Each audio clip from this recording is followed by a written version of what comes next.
for the thousands in attendance and the millions watching around the world. Ladies and gentlemen, let's get ready to rumble!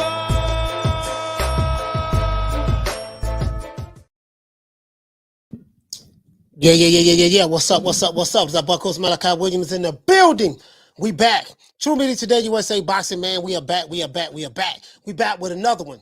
Man, I got some good news, man. We have a commissioner that's going to come on the show. A boxing commissioner. You know what I mean? We got a boxing commissioner coming on the show. And let me see which region he's out of. And I know what y'all saying. Why is this important, Coach? Why do you want to have a commissioner on? We need to know everything right now. I say all that to say this. Let me make sure I got. Let me make sure my volume good. Okay, y'all can hear me. I say all that to say this. We need to know what are the steps when a fight gets made, how a fight gets made. Now, I don't believe in fanaging and promoting and stuff like that. But that still does not mean that us as boxing fans should not be educated about how a fight is made. I don't want to get too much into, all right, I like to refer to the experts when it comes to boxing contracts and stuff like that, people who are actually involved in it. You know what I mean? And everybody, and even sometimes the people that's involved in it, you know, in this boxing, they pledge allegiance to whoever butters their bread. So, you know, I'm gonna give you a perfect example. You know, you may have a guy, he may be a promoter, but he may be a promoter, or let's say he may be a small promoter, but he pledges his allegiance to a top rank because that's who he mostly works with. And if, you know, sometimes these guys, when they pledge allegiance to certain things, you know, they put certain narratives as it relates to their message that they're trying to get out there for or against a particular fighter. So we ought to understand that everybody is on their side of the fence as it relates to that. But I always wanted to know. We had a referee on here. We're going to bring that referee back because he is sounding kind of muffled, and that's why that's why I didn't release that interview. I want to get a clear interview with this referee. But we have a commissioner coming on. We have a commissioner coming on. Yeah, we got a commissioner coming on. So I want to know what it is. I ain't listening to no YouTube channel. YouTube channel can't tell me that. I want to hear from the commissioners. I want to hear from the promoters. It doesn't even matter if it's a big promoter or small promoter. Doesn't matter to me. Now, I ain't gonna get nobody from the PBC. We already know that. That's a foregone conclusion. I don't give a fuck about that anyway. Or maybe even the top rank. I don't care nothing about that neither. Or maybe the Matchroom or Queensberry. I care nothing about that neither. Those guys are nothing to me. You see what I'm saying? You know, there's something in the sport of boxing as it relates to they are the big dogs, but they don't butter my bread. So I don't pledge allegiance to any of those guys. But I will say this: we're gonna get a commissioner on. You know what I mean? Boxing commission. Let's give everybody a round of applause. Yeah, man. Yeah. Boy, we got hey, Ruben, what you say, Ruben? Ruben said the commissioners are crooks too. Hey, Ruben, listen, Ruben, we got to get to the bottom of some things, fam. Ruben, we're going to get to the bottom of some things. We need to know exactly what goes on. What I need to know is this. We need to know how a fight is made. When fighter A and fighter B, before they get into the ring, we need to know all of the processes that lead up to us actually seeing two fighters in the ring fighting each other. What role does the commissioner play? How does the commissioner make money? You get what I'm saying? What is the commissioner's relationship to the promotional companies, to the financial advisors, to the managers, to the sanctioning bodies? We need to know this. True. We need to know this. And we'll figure out the rest on our own. We'll figure out the rest on our own. Yeah. We'll figure out the rest on our own. Yeah. So anyway, let's get into the show. Now, Before we start, though, it's only fair that we set it off with my dog, OG, double OG, triple OG, quadruple OG, better known as the lovely Regina King. OG. Look, fuck you. Fuck the plane you flew in on. Fuck them shoes. Fuck the socks with the bell on it. Fuck them cheap-ass cigars. Fuck your yuck mouth teeth. Fuck your hairpiece. Fuck your chocolate. Fuck Guy Ritchie. Fuck Prince William. Fuck the Queen. This is America. My president is black and my Lambo is blue, nigga. Now get the fuck out of my hotel room. And if I see you in the street, I'm slapping the shit out of you. Oh, yeah, boy, but it's a whole lot of flam going on in the sport of boxing, and we're going to get to the bottom of it. I got to do some detective work. I'm going deep undercover. Guys. You know what I mean? Because sources say that they bowler blocking. They're trying to bowler block the old boy. They try to bowler block the old boy. But man, they can't. It is what it is. Now, but we're gonna, all jokes aside, we're gonna get to the bottom of it. We're gonna find out what's going on. As a matter of fact, this commissioner is I don't want to say his name because he might get a phone call. For some of these guys, some of these power brokers in the boxing. Hey, look here, man, we don't want you to go on that dude's show. We don't like that dude. We don't really rock with him like that. So I don't want you to go on the show. So I don't want to say his name. I don't want to say his name. You get what I'm saying? So, but I will say this. Let me see. Where is that? I don't want to say his name now. We're gonna get him live on here too. Yeah. I don't want to say his name yet. Y'all know who he is too, though. And he's very, very known. Y'all know who he is, but I don't want to say his name. He's not out of Nevada. But anyways, let's get into the show. Now, the Mexican monster, David Benavidez. David Benavidez, question I have for you guys is this. You know what I mean? Does David Benavidez, or should, I want to say this here. If David Benavidez beats Caleb Plant, should David Benavidez get a shot at Canelo Alvarez? I'm going to say this again. If David Benavidez beats Caleb Plant, and I think they have a fight, guys, coming up. What's on the docket? May. I think this is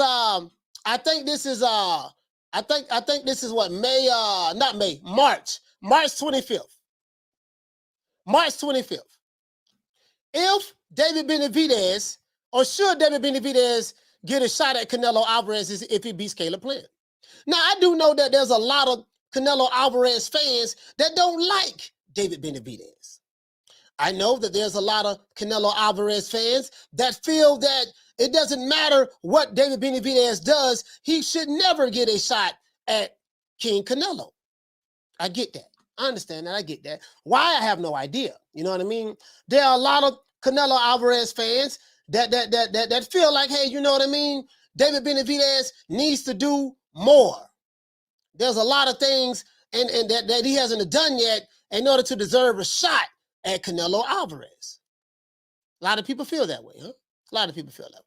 So, the question I have is this. If he beats Caleb Plant, does that warrant him getting a shot at Canelo Alvarez?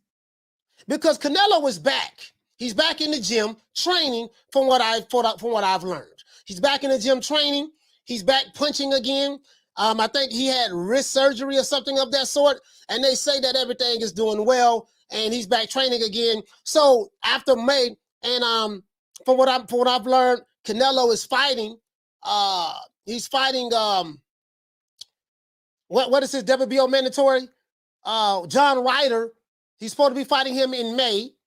Location has yet to be determined, and David Benavidez is fighting in March. I think March 25th, Caleb Plant.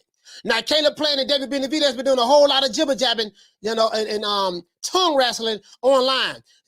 Caleb Plant, he feel that now that he has a new trainer named Breadman, that Breadman is the key to him knocking out David Benavidez or beating the brakes off of him, right? Because Caleb Plant is sitting down on his punches. I will say this.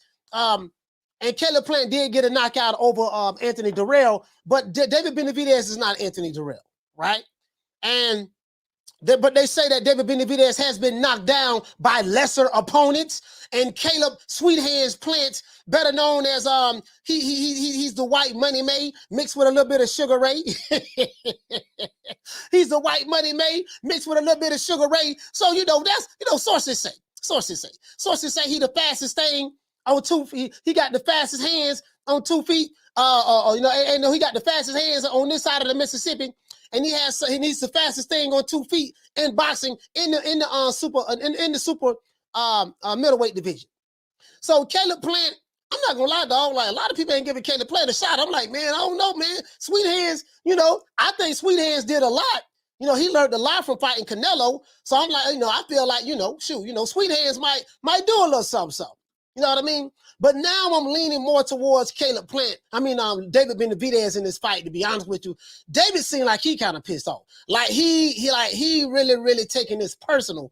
And I don't know, man. I don't know, man. I don't know. I got, you know what I'm gonna do? I'm gonna have to refer to Booger Ray, because Booger, hey, shout out to my sister Anna Lee in the building, the lovely Anna Lee. Shout out to hey man, shout out to all of the tenderonis in the chat. If you're a tenderoni, throw your hands in the air if you're a tenderoni. True. If you're a tenderoni, if you're a tenderoni and you listening to this podcast, just throw your hands in the air like this here, man. Wave them side to side, and let them know you're a tenderoni. If you a thought, just never mind this message.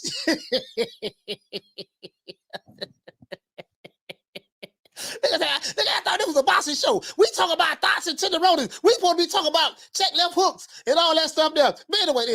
Hey, shout out to Rick. He said, no way Benavidez blows it again after self-destructing twice. He is focused and on the warpath. Plant is in trouble. Okay. Oh, look at Rick. Rick say Plant in trouble. Hey, Rick, you say Caleb Plant is in trouble. Okay. And what you said, will Canelo stop avoiding David Benavidez, the Mexican monster? That's a good question. Will David Benavidez, will Canelo? So what you saying, Rick, is this here. You're saying that Big Nello has been avoiding the Mexican monster. I move up in weight class, go up to 168, challenge this man for all the marbles. The Mexican monster, yeah. The Mexican.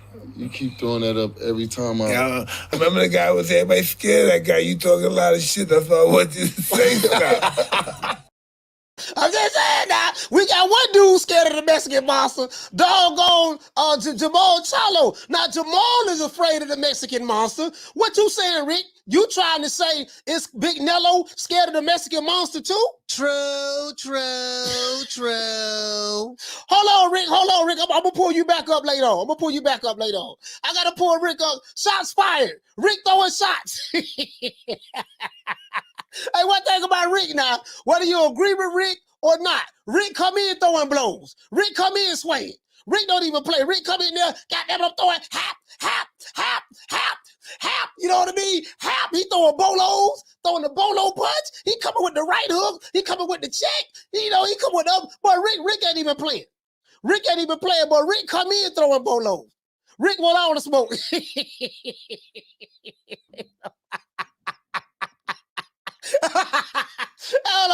Hold on, Rick. Hold on. We gonna get to that. Now, let's go. Now, let's see what's up. With the return, he said, with the return of Canelo Alvarez looming, and David Benavidez versus Caleb Plant fight scheduled for March 25th in Las Vegas, many Benavidez fans feel that it's time for David to get his just due and get his shot at the WBC title. Benavidez is currently the WBC interim champion, and he is the mandatory to the one Saul Canelo Alvarez's Super WBC strap. If he can get past Caleb Sweet Hands Plant, better known as Money May mixed with a little bit of Sugar Ray in March, that would set him up perfectly to face the king of the super middleweight division, undisputed champion Saul Canelo Alvarez. Whether that fight happens or not is another story. Now that's what Rick is talking about. Whether it happens or not, it's probably going to be up to Canelo. You see what I'm saying? Now, some fans of Canelo feel David Benavidez hasn't done enough to earn a shot at Big Nello. Fans of David Benavidez feel that this is some bullshit and that Canelo is using that as an excuse to dunk the Mexican monster. This is what Rick is talking about. Now, regardless of what side of the fence that you fall on, the winner of Benavidez versus Plant should get a shot at the Undisputed King, Canelo Alvarez. With Canelo fighting his WBO mandatory in John Ryder next, probably I think in May, you know what I mean? Maybe we could see him in the ring later on this year against the Mexican monster, Caleb Plant, or against Sweet Hands, better known as Money Made mixed with a little bit of Sugar Ray. Maybe Caleb Plant can get another shot at Canelo. If not, maybe Canelo would fight the winner of both of those guys out of those two in 2024. Question I have for you guys is this. Do you guys feel or think David Benavidez deserves a shot at the title? If so, let me know what you think. If not, please tell me. Let's see what's up, though. Let's see what's up. Shout out to Jamie Vasquez. Hey, okay. For dropping that half for Bam W, boy. Hey, Leroy. Super chat received. Playtime's over, boy. Shout out to Jamie. What did he say? He said Nello. He said Big Nello been in the division for a year and ran through all the champions. I don't think he was avoiding him. He just had his goals set. I'm hopeful that they will face after they both handle business. Now, you know what, Jamie? You make a point right there. You make a point right there. Check this out. Now, we can look at this two ways, Jamie. Now, I don't mean to bring up Terrence Crawford and Crawford and Errol Spence into this, but I just want to try to bring some clarity to it. Spence said he gonna clean up his side of the street before he fight Crawford. Now, we know that fight ain't happening in life. That's all that was cap. We know that. But that's what he said. And so fans of Spence said, okay, he said he was gonna clean up his side of the street first. So what you're saying is Nello did so Crawford wasn't in the plans at that time because he needed to clean up his side of the street. What you're saying is I'm not saying that these situations are similar, but I'm doing a comparison as it relates to what you're saying. Canelo had a goal. So his goal wasn't to avoid the Mexican monster, nickname that was given to him by Mike Tyson. His goal was to fight all of the champions first. And since David Benavidez wasn't a champion, he was not priority for Canelo because he wanted to become undisputed. Had David Benavidez had the belt, is what you're saying, if I'm understanding you right, then he would have been one of those guys that Canelo would have fought because he would have had to go through him in order to become undisputed. So if that's what you're saying. True. Okay. All right. I see exactly what you said. I got you. You know what I mean? So now, Big Nello don't took care of business. Now I will say this though. Check this out. There was a time when Caleb Plant and David Benavidez were both champions, if I'm not mistaken. I think that David Benavidez had the WBC strap at the time. I want to say around 2019, somewhere up in there. And Caleb Plant was a champion in 2019 as well. I think he had beat Jose Uzcategui. Or then I think he beat Fagan Butts. He beat a dude named Vincent Fagan Butts. You know what I mean? Sound like a Fagan Butts. I don't know what it is. Well, I think that's a German name, Fagan Butts, right? So he fought Fagan Butts. So that was a time where both of those guys on the same side of the street were champions. They were champions. Now you know the crazy part about this, guys. I want to say this.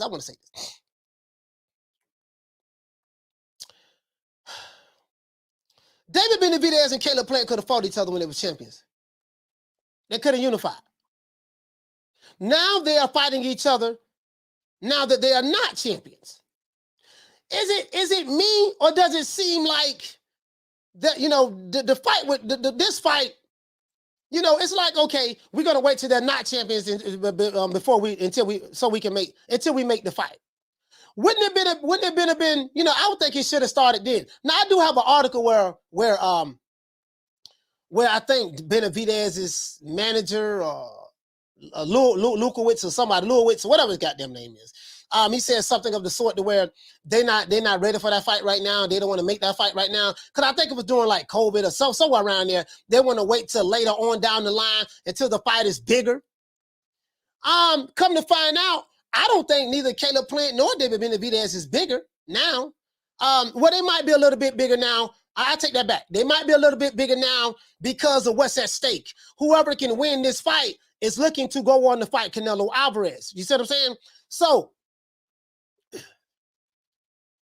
now we do know that the WBC does what they want to when they want to do it, and we know that these sanctioning bodies are controlled by the power brokers in the sport of boxing. So whoever butters the bread determines what say you, how things are gonna go. You get what I'm saying? So I'm gonna say this, guys. Let me drop the phone line because I want everybody to call in. Hey, let's get the likes up. We got 300 people in here, less than 100 likes. Let's get the likes up. I'm gonna drop the phone lines. I wanna see. Shout out to Jorge. What you say, fam? You say this could have been their second fight. If they would have fought when they were champions. And you know what? You hit the nail right on the head. You hit the nail right on the head. They could have fought when they were champions. It was like the PBC was waiting on something, but they could have fought now. Like you know, now Caleb Plant ain't got a belt. He got beat. We know that. Then this is another thing too. This is another thing. Hey, George, check this out. Hey, Jorge, check this out, fam.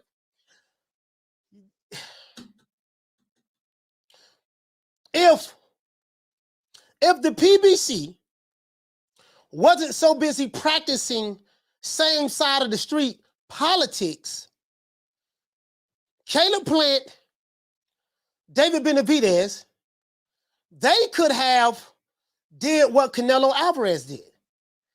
Fought all the other champions. Y'all get what I'm saying? They could have did what Canelo Alvarez did. Fought all the other champions. They could have did that. What do you guys think? Shout out to Lou. Shout out to Lou Peterson. Salute, fam.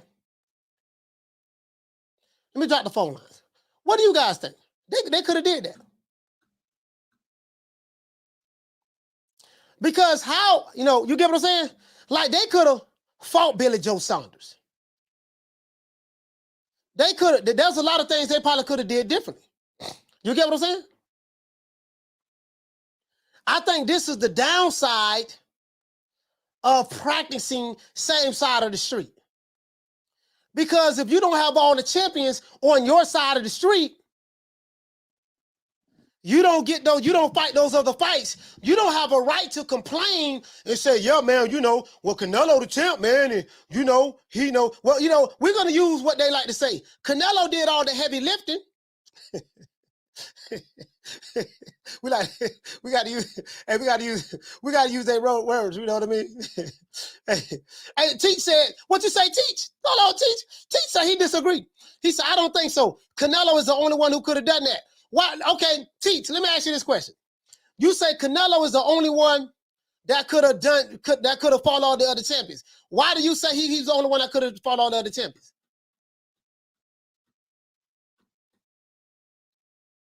So you said because Benavidez and Plant aren't big names. Okay, let's go here though. I hear what you're saying in one argument, but this is the one thing that you're failing to realize. Al Heyman and the PBC practice same side of the street politics. If you have an advisory company that advises his fighters to stay on that side of the street and don't fight anyone outside of their company, then how can you say that they wouldn't have been able to do that? You can't ignore that. You can't ignore that side of it. You get what I'm saying? You're right about Canelo being a bigger name, but you can't ignore that side of it. So, I kind of disagree with you on that aspect. What you say to Martin?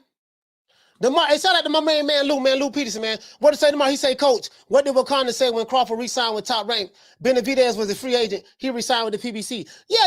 See, the thing is, when Crawford resigned with Top Rank, they called him Top Rank Toby. They called him all of the racial names that the Southern redneck whites, used to call blacks back in the day. Black, these are black YouTube channels and Hispanic YouTube channels as well. That's what they call them. Top Rank Toby, this and that, yada yada yada, blah, this quasi. That's what they said. And they said that if he wanted to get those fights with the PBC fighters, he never should have re-signed with Top Rank, while ignoring the fact that he got those fights with the PBC fighters when he was with Top Rank at 135 and then 140 pounds. True. Now all of a sudden, when he went to the 147-pound weight division, now all of a sudden he was on the wrong side of the street, A, B, C, and D. So you're totally right about that. So when David Benavidez re-signed with the PBC, he complained that he couldn't get those fights with the other champions and stuff like that. Well, I don't know about the other champions. I don't know if that was his desire. I say that. But he had fights on his side of the street that he couldn't get. He couldn't get Jamal Charlo at middleweight, even though that was PBC, and he couldn't get Caleb Plant back a few years ago when he wanted to fight him, even though that was PBC. You get what I'm saying? So it seemed like that even though he was on the same side of the street with some of those other guys, he still couldn't get those guys in the ring. And I don't even know if he would have, you get what I'm saying? And I don't even know if he would have, if he even tried to get those other guys in the ring, like the Billy Joe Saunders and the Callum Smiths and all of those other guys. You get what I'm saying? Because they practice same side of the street. Witness, when some people say witness protection program, I've said it. They practice same side of the street politics. They very seldom. Remember, they didn't want Wilder to fight Tyson Fury. They didn't want that fight. That was Deontay Wilder. That was that vehemently wanted that fight. Wilder was the one that I want to fight this dude. Wilder pushed that. And then when the first fight was a draw, they were like, okay, look here, baby boy, we ain't got to go back down that path. Wilder was like, to this day, he was like, no, I want to run it back. And then Wilder even said, you know what? You do know that I was offered more money to fight Anthony Joshua than I was to fight you, Tyson Fury. He said that. As a matter of fact, I got the tweet when he said it. He said that, I was offered more money. As a matter of fact, where it said, you do know that I was offered more money to fight Anthony Joshua than I was offered to fight you, Tyson Fury. But me being a man of my word, I told you that I was going to run it back. So honor your word and fight me. That's what Deontay Wilder said. Him and them didn't want that. They didn't want that. But Wilder was the one that say, no, y'all gonna make that happen. And this is why I say Deontay Wilder is really kind of like his own boss over there. He's the only one that's his own boss. He don't listen to Al Haymon. Now, he probably listen to Shelly Finkel. But at the end of the day, Wilder's the type of guy, when his mind made up, his mind made up. You don't never hear Wilder say, well, oh man, I got to call Al and I got to talk to him and this and that. Wilder, and listen, every fighter at the PBC says that except for Deontay Wilder. True.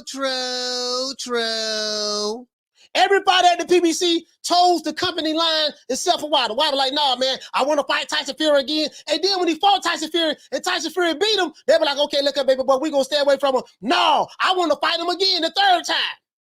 Because he had airways. They begged him, look here, man, don't do that. But Wilder was so stubborn.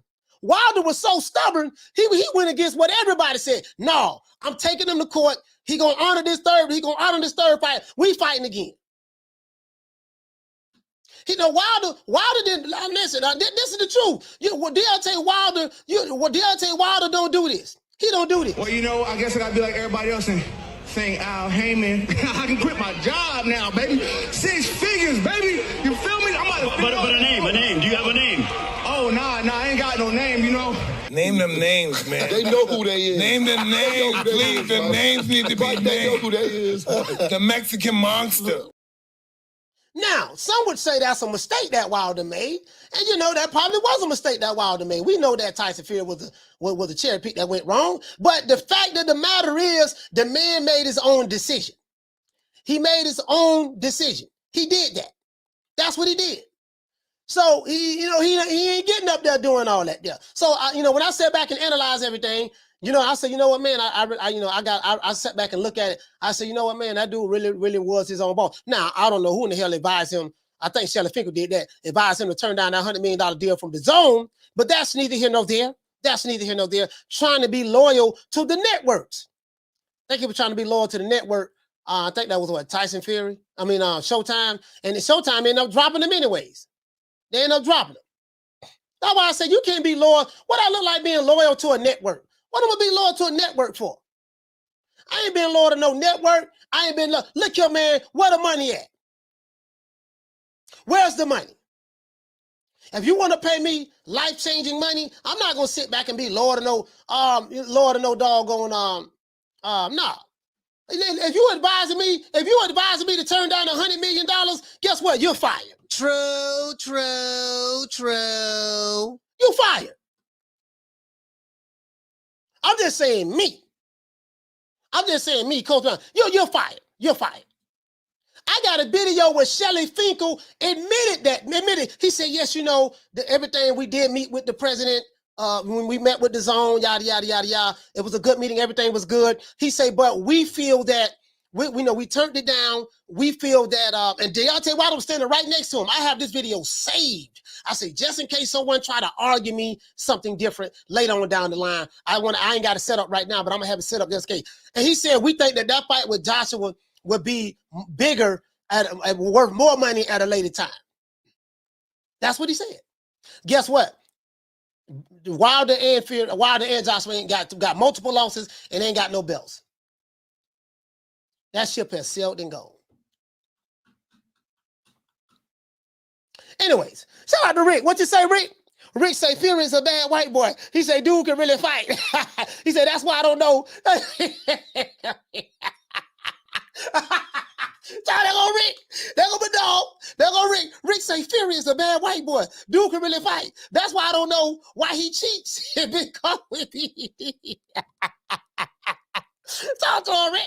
I don't know why he cheat. He can fight, but he cheated. He got caught with PEDs. He had add weights. Wilder had an autopsy. His skull was fresh.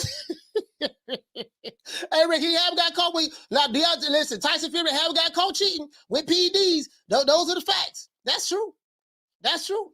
That is true. That is true. And he will be labeled as a drug cheat for the rest of his life, just like the rest of those guys, just like the Roy Joneses and all the other guys who've been pop dirty, the Canelos and everybody else, and the Oscar Valdez's. That's what it's gonna be. That's what it's gonna be. I mean, I'm just saying to some fans. That's what it's gonna be. And I get it, I understand. Shout out to JT, man, for becoming a new member. Salute, man. That's for any fighter. Any fighter been pop dirty, Sugar Shane Moses, whatever. I get it. I get that's what it's gonna be. I understand that very well. But Rick though, that's all I'm saying. That's all I'm saying. Why they like to this day? Why they like hell no, I want to fight him again. They like, wow, Deontay, please leave Tyson Fury alone. No, fuck that. He cheated. I'm like his ass out. Hey, listen, we gonna talk about David Benavidez in Canelo. But you know what though? I'm gonna be honest with you, dog. I was so hurt, dog. I bet it $100 on Wilder in the first fight against Tyson Fury. As we know, it was a draw. There was controversy in that fight. When Wilder dropped Tyson Fury in the 12th round, I thought Tyson Fury was done. I thought he was knocked out. His head hit the canvas. I said, he knocked out. Jack Reese, Wilder was doing the shimmy. Wilder like, he blew a kiss at the crowd. Like, I got him. Wilder, like, I got him. I told you I was going to get that sapsucker. I told you. Wilder caught him with a right. Wilder caught him with a right hook. Bap. And when Tyson Fury was going down, Wilder came back with that left hook. Bam, he caught him clean too on the chin. Boy, I don't know how he got up from that. When he dropped Fury, the crowd went wild. I'm jumping up and down. I'm doing the Tootsie Roll. I was doing the Tootsie Roll, right? I'm doing the Tootsie Roll. My cousin was doing the butterfly. My auntie was doing the one leg up.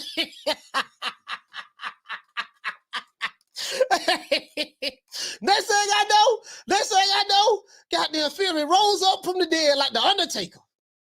And I saw the look on Deontay Wilder's face. He was looking like, what, this motherfucker got up? Because normally when Wilder drop it, you don't get up. He got up, right? He got up at the right goddamn time. He beat the 10 count. Now, sources say that, you know, the count was late. Sources say the count was late.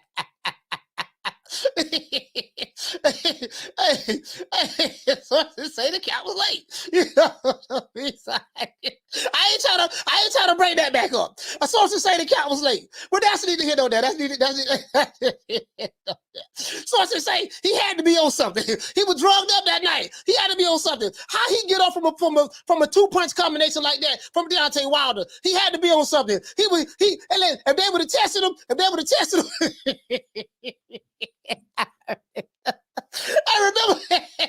remember my main man. And y'all remember my main man.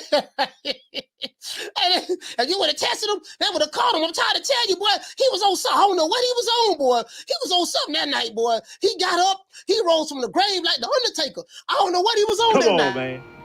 Come on, y'all. But anyways, Fury got up. And then in the next fight, so I was sold. I bet $200? I think I bet $250 on the second fight. Yeah, you know what sold me in the second fight? This right here. To this day. What doggone with Deontay Wilder was face to face with Radio Raheem, and he say, hold on, let's find it. Let's find that. Boy, with Deontay Wilder was face to face with Radio Raheem, boy, that sold me, boy. Oh, that sold me. Wilder, hold on. Wilder, Radio Raheem. Boy, that right there, boy, that's what sold me right there, boy. That's what sold me. Boy, when Wilder say, Radio Raheem, he say, my people been fighting for 400 years, something like that. And then Radio Raheem could you clarify? What do you mean by your people? He said that your people too. That your people too. He said, why don't matter the motherfucker, boy? Why they had me hyped? I said, okay, see, what got it? Boy, Tyson Fury finna get the praise beat off him, boy. You know what I mean? Hold on, let me go back. Motherfucker, Tyson Fury. I got that Tyson Fury, boy. God damn, I lost my money, man. Lord have mercy. Let's hear what the champ has to say. Here you go. I do not own the rights to this material. It's for education purposes only. I do not own the rights to this. This is right here. This is for education purposes only. Boy, look here, boy. I had no loss. I didn't lose no money on the first fight because it was a draw. But the second fight, I lost $250, man. I bet him no Wilder twice. Now the third fight, I wasn't falling for the banana in the tailpipe. The third fight, I bet it on Tyson Fury. I like, man, fuck this shit. I ain't betting against this motherfucker no more, man. Damn. But anyway, here you go. What happened on stage over there during the face-off? I mean, it's just the energy. The energy is building up. All the talk is finna come to a ease. You know, it's over with. It's just the energy. I'm tired of hearing this story about him promoting his mental illness, about turning up the bottle, about putting that sugar daddy and his sugar mama in his nose, or that sweet candy, or that white girl.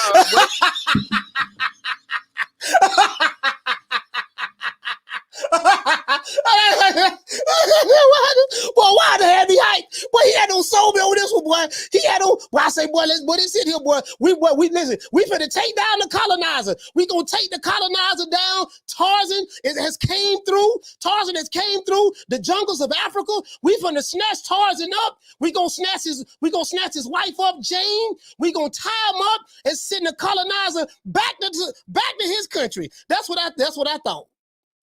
Want to call that powder? I'm tired of him talking about losing weight, man. This is America, man. It goes on every day. I don't want no foreigner coming over here selling no story in the American public suck into this because he has a British accent. Get the fuck out of here. Because if I was the one doing that, they'll call me a drug addict. They'll call me. That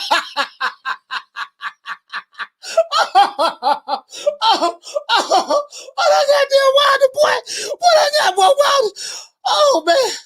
Boy, that doggone Wilder, boy. Lord have mercy, boy. Doggone Wilder, boy. Wilder had me sold, boy. Wilder, let me tell you something. Deontay Wilder sold his fight. He sold his fight, bro. Wilder sold his fight, but he was furious too. That abused my body, they'll call me probably a terrorist. Yeah. It's just a different. I come from a different world. I ain't hearing that. Yeah. But it's time. Everything he says, yeah, it's gonna be. I'm gonna hold it against him. I can be the judge in the ring. Yeah. Everybody that comes with him, they can't speak for him. They can talk that shit. Okay. But when it come in the ring, it's only me and him. He can have 4 trainers. I don't give a fuck who he got in his corner. But I know. Oh, boy. Hey, boy, look your man. What is it? Hey, boy, what you say, David? He sold that fight, dog. He sold that fight. Bruh, after listening, hey, Anna Lee. Hey, Lisa, hey, shout out to my sister Lisa Bells, Anna Lee. Hey, shout out to Lisa, man. Hey, Lisa, after hearing that speech, there's no way, bro. After hearing that speech, there's no way I was going to bet against Wilder. I say, man, no, sir, but no, sir, no, sir, no, sir, no, sir. You could not tell me Wilder was going to lose that fight. Listen, he say, I ain't gonna let no foreigner come over here all because he got a British accent and the American public sucking it all up. And they felt, hey, Tyson Fury came over here and played the sympathy role. He had the American fans feeling sorry for him. Oh, he overcame mental health, and all that stuff there. Wilder wasn't trying to hear it, bro. He can have the best of the best trainers in the corner. They can't fight for him. They can't teach him nothing that is going to be able to prepare for me because I'm I'm one of a kind. Y'all don't understand, man. Tyson said that he's got the power to knock understand. you out. Come on, man. Who the last person you see him knock out? All right, then. So we don't believe him. What he says, we don't believe. But what I say, you better take it. You better take it to the bank. We don't believe you. Who is he knocked out? Y'all said that Tyson Fury he's knocking people out. We don't believe you. He ain't never knocked out nobody. Who he knocked out? I'm one of a kind. Boy, he had me hyped, boy. I was like, boy, god damn, boy, shit, that nigga here talking cash shit, boy. Ain't no way in the hell. Boy, ain't no way. No, boy. Hey, Food Revolution. Boy, listen. Boy, hey, Food Revolution. Boy, that ain't no way. Dude, listen, man. Listen. You know what? I was like, man, I should have bet $1,000 on Wilder. I couldn't really find nobody to bet on him. I couldn't really find nobody that wanted to bet against Wilder. For real though. I was like, man, I found one dude, and I paid him that night too, $250. I paid him that night too. Around in this sport, man, I say what I say, and I deliver it. And you got to be careful, man, that's going to tell you what he going to do. He actually do it to you. And that's what I do. I'm a man of my word. Many times people have said what I can't do, what I'm not going to do. But you don't have the power to prove that to no one, do you? But I have all the power to prove that. Not only do I can tell you, I'm going to knock you out. But when it's time for it to happen, I show you what I'm all about. Hey, man. I show you. Hey. Man, they got that Wilder, man. Hey, you know what? This reminds me too. Y'all remember this here? This reminds me too, man, because this here was doing I think this was doing the press conference too. Don't ever forget, when I found you, you was strung out on coke. When I found you, you was like a big house, contemplating about killing yourself. So don't you ever forget who brought you to Big Time Box. I drugged you back. I brought you back. I provided food and put food on your table for your family to eat. And I'm doing it for the second time. So don't you ever forget that.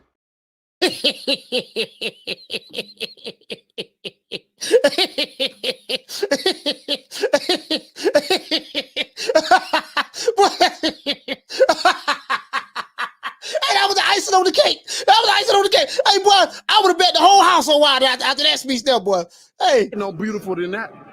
That a man can tell you what he gonna do, then do it. Hey. These fighters always worrying about how bigger they are than whatever. Who give a fuck? Who cares? I know if they know them, they know me. And that's just bottom line. I don't care. You never heard me talk about how big I want to be or what. I give a fuck about that. I don't want to be bigger. I don't care who knows me. I like to be low key, down low. That's the way I roll. That way nobody won't understand or know what I have.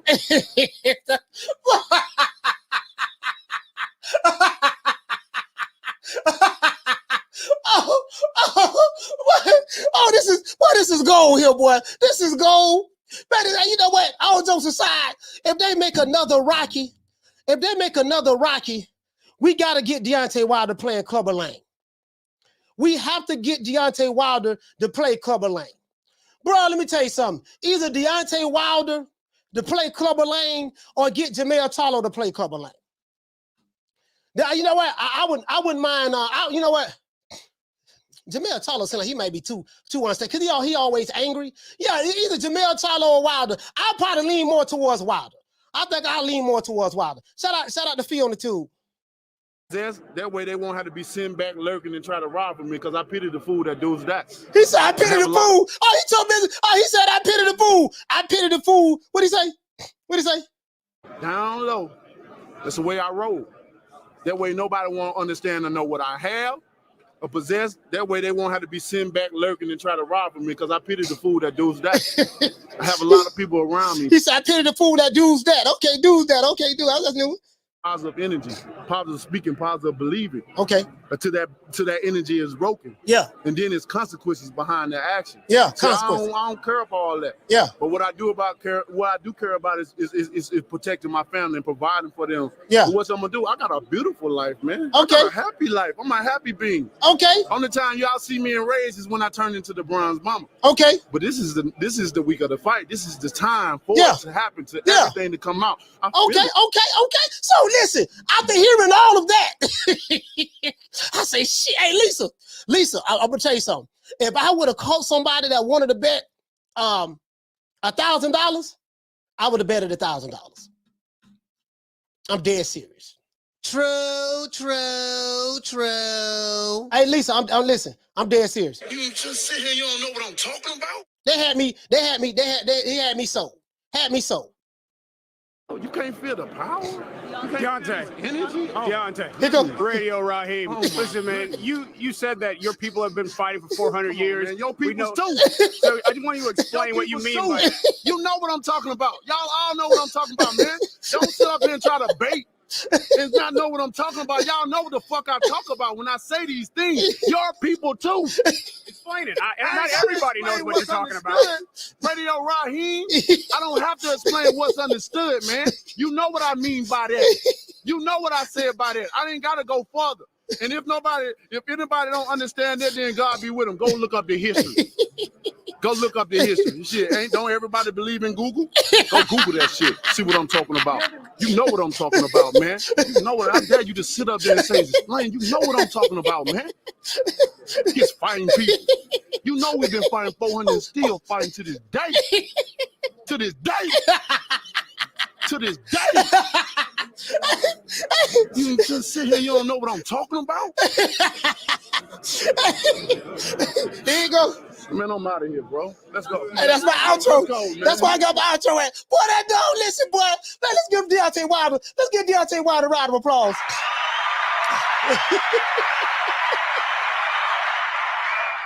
Hey, look, yo, man. If that don't get him in the movies, I don't know what else won't. That's all right. You know what? We got to call Tyler Perry.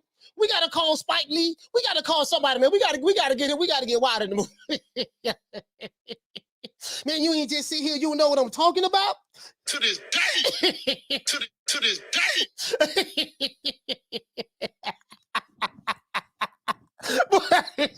You know what I'm talking about? Radio Raheem. Radio suckers never play me. Radio Raheem. You know that? Hey, they your peoples too. Why like he want to put the pause on Radio Raheem?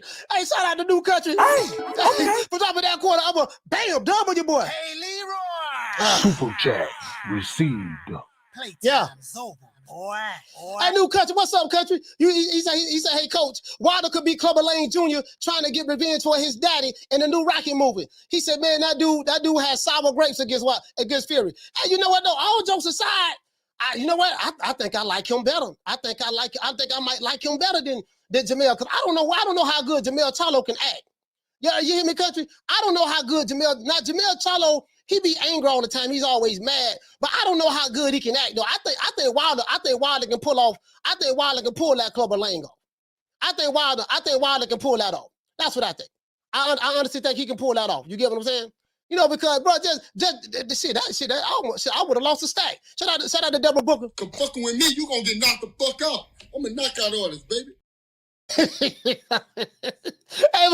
Jamel worked too though. I remember Tony Harrison had Jamel Charlo crying at the press conference. That nigga cried. Wait, hey, Tony Harrison had Jamel Charlo crying. He was mentally unstable.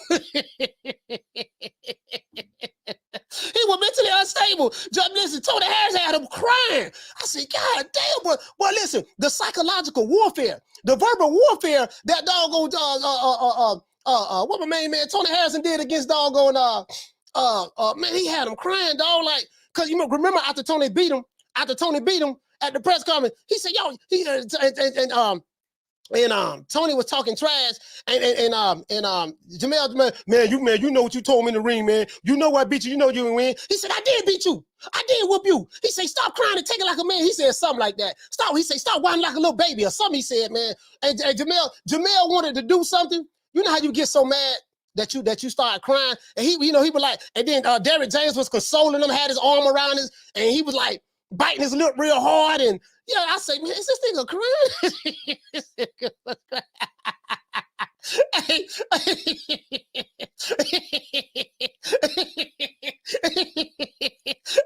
Hey, Kato, what he say? He said talking about he don't play video games because he hates losing. Boy. Hey, hold on. He said Mel wasn't crying. No, dog. No, he was crying, dog. No, sir. But listen, the man's eyes is red. Man. The man was crying, dog. Go back and look at that fight. Go back and look at the press conference, the post-fight press conference. When Tony Harrison beat him in that first fight, that nigga was crying. True. That nigga was crying. You know what I mean? And it looked. Hey, guess what? Hey, again, it looked like he wanted to cry in the lead up to the fight. Hey, I'm talking about the lead up to the second fight. In the second fight, shit. Just go back and look at it. Look it up. Look at the post-fight press conference. But anyways,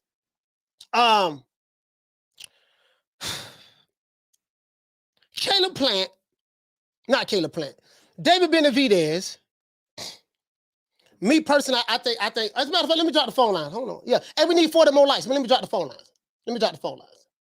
530-494-9636. 530-494-9636. Y'all call in. I think, all jokes aside, I think David Benavidez, you know, I think if he can win, I think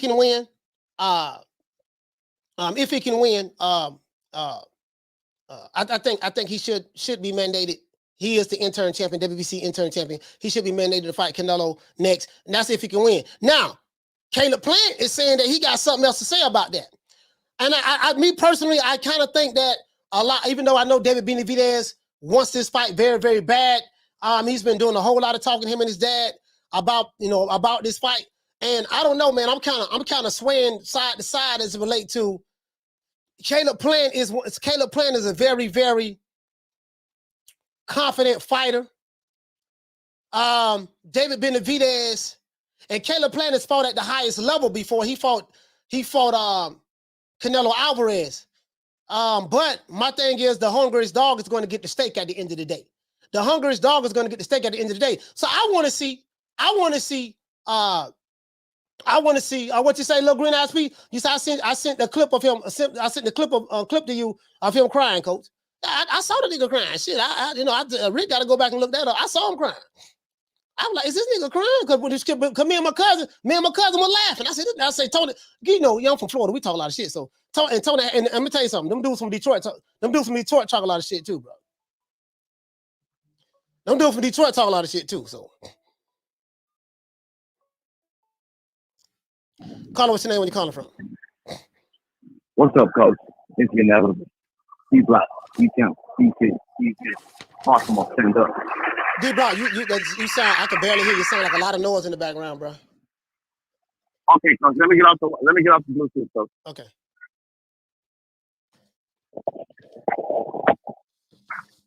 All right, Coach, can you hear me? Yeah, I can hear you. Talk to me.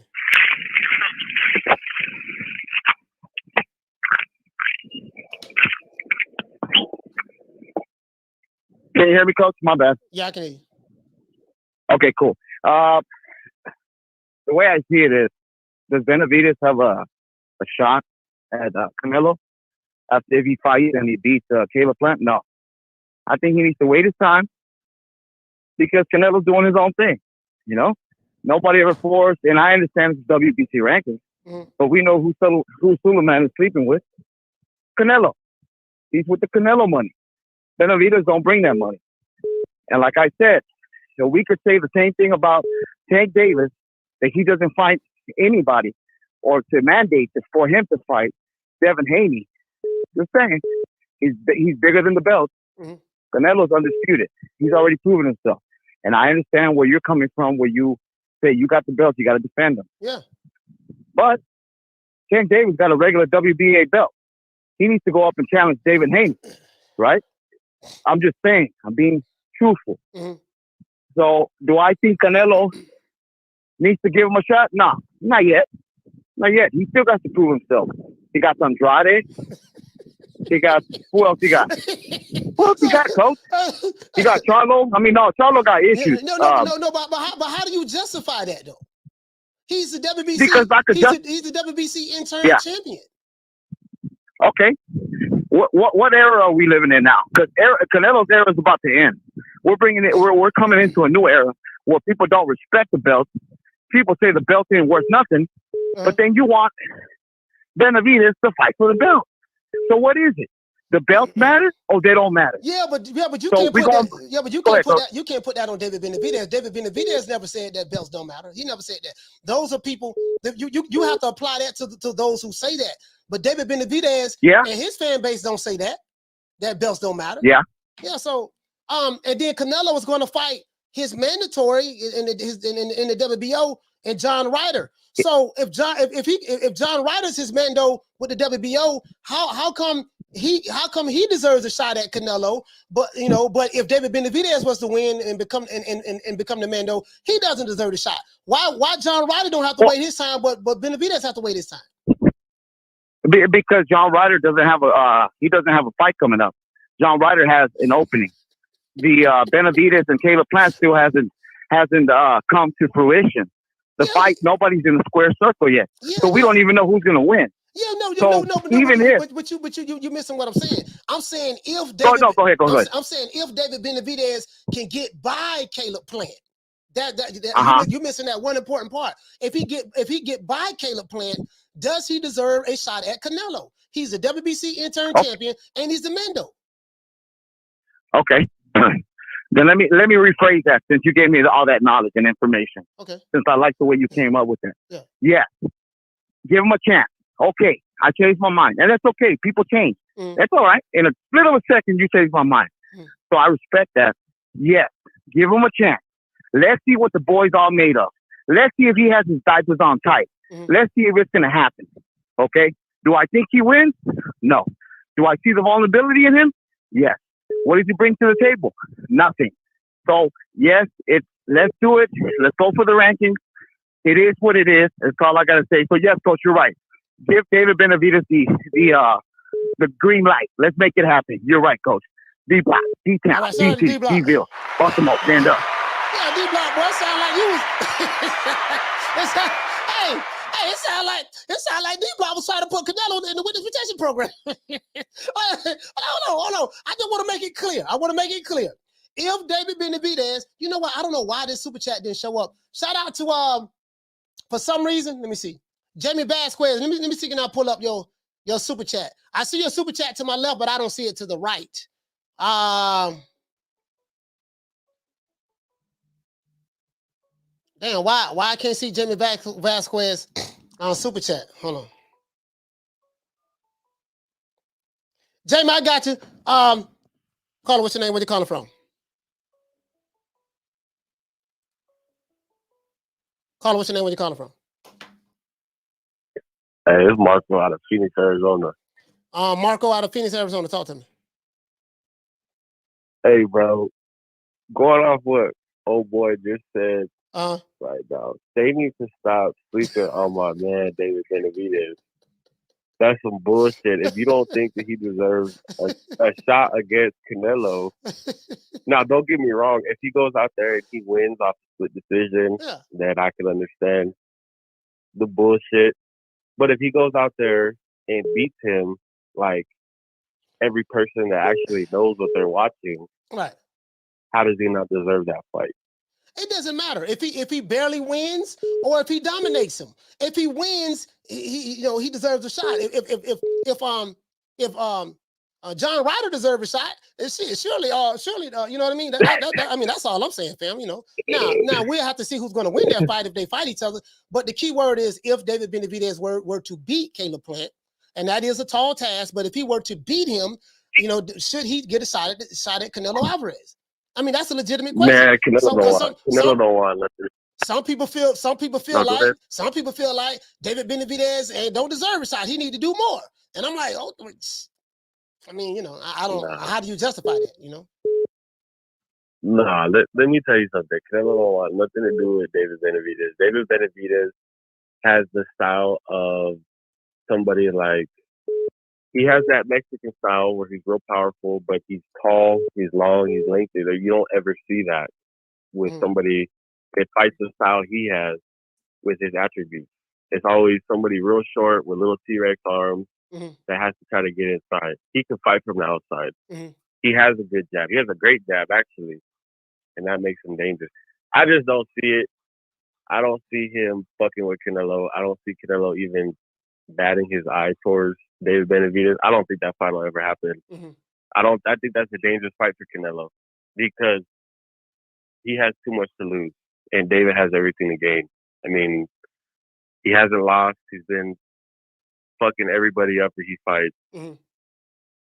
I just don't see it. I don't see that ever happening. I would love to see it. It's just like the Crawford and Spence fight. I mean, we would all love to see it, but there's just too much. There's too much to lose for the A side.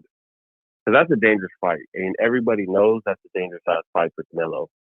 I mean, welcome to the fight game, partner. That's the fight game. You know what I mean? Anything can happen in the sport of boxing. It can go either way. You know what I mean? But hey, what'd you say your name, Marco? Right? Yeah. Yeah, Marco, man. Hey, thank you for calling in, fam. We got other calls. I'm calling in, but thank you, brother, for calling in. Salute, you salute to Marco for Phoenix. Salute, fam.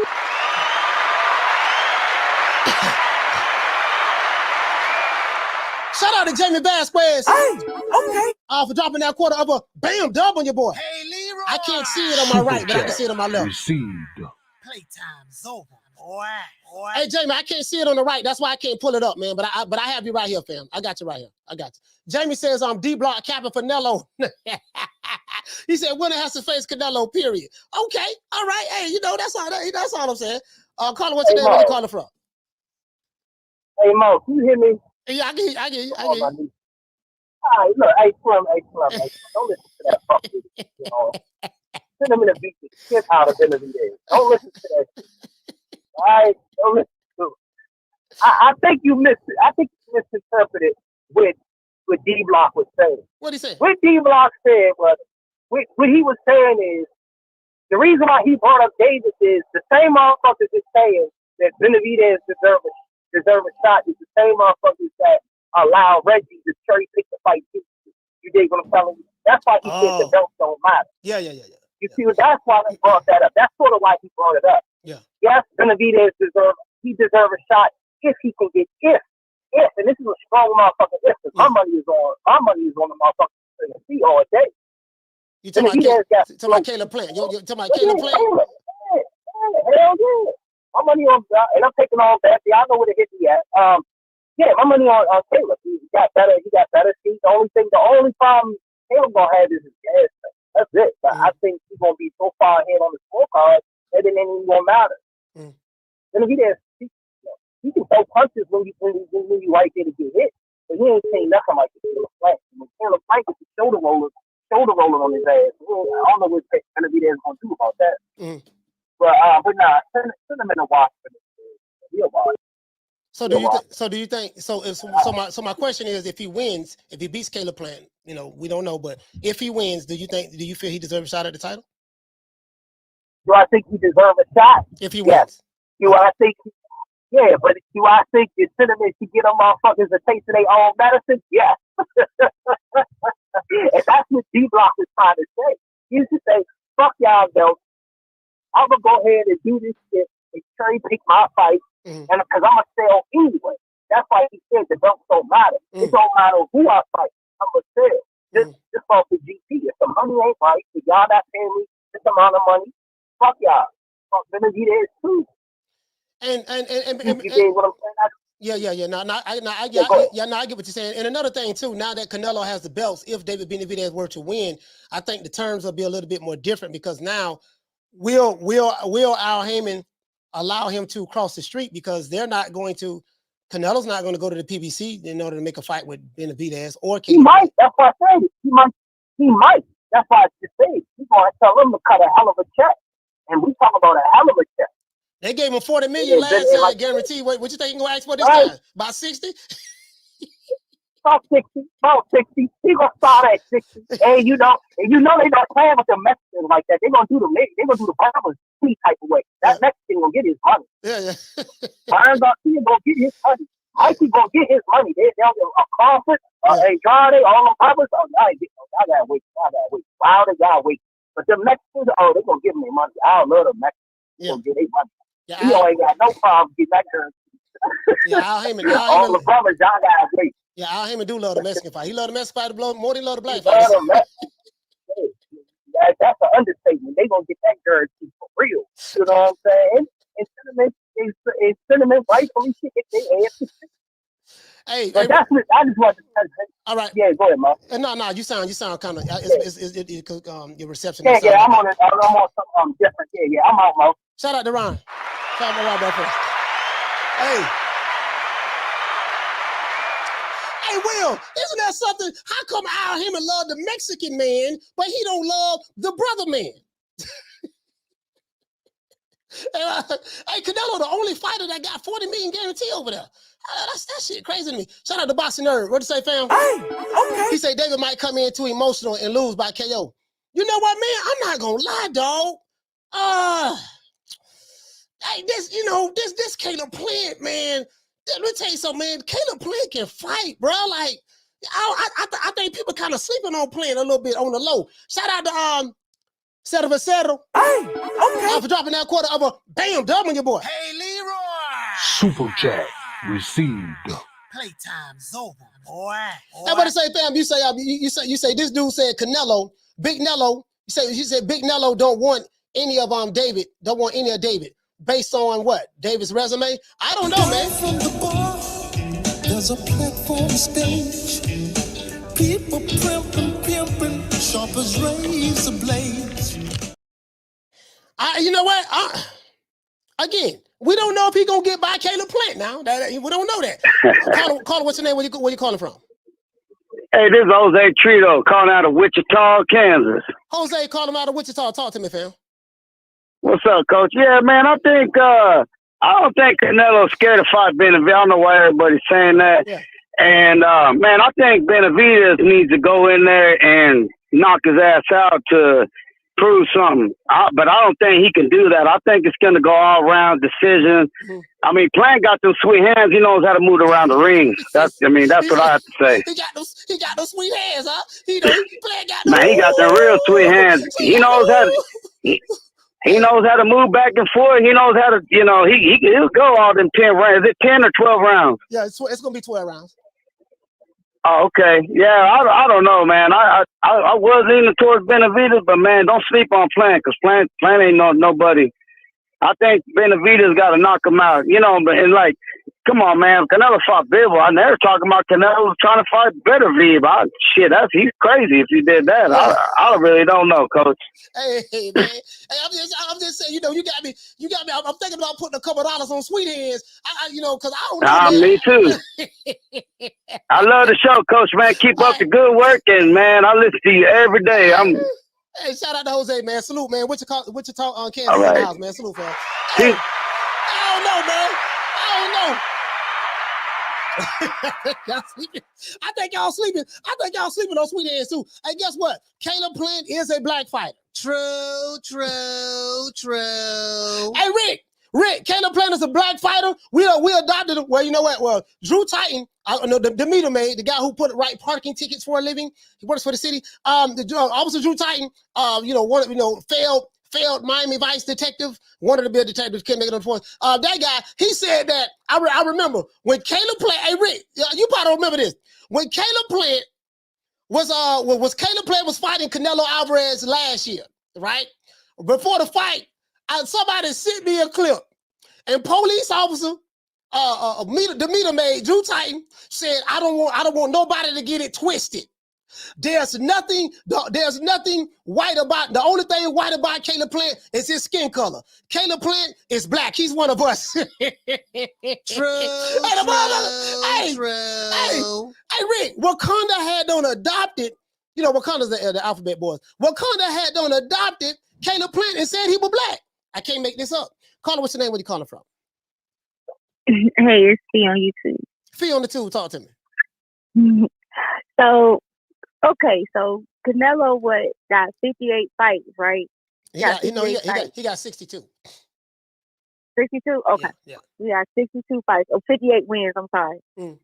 So everybody he fought, you mean to tell me everybody deserved that fight? Everybody? This is what be killing me with that who deserves it. I understand you gotta work your way. You know what I'm saying? Wait a minute, we got to stop this. This got to stop. Now y'all gonna stop this shit today. I don't care how many people calling there talking about, yeah, she a female, she's talking about Jesus, bringing up too much emotion and shit, da-da-da-da. I don't care.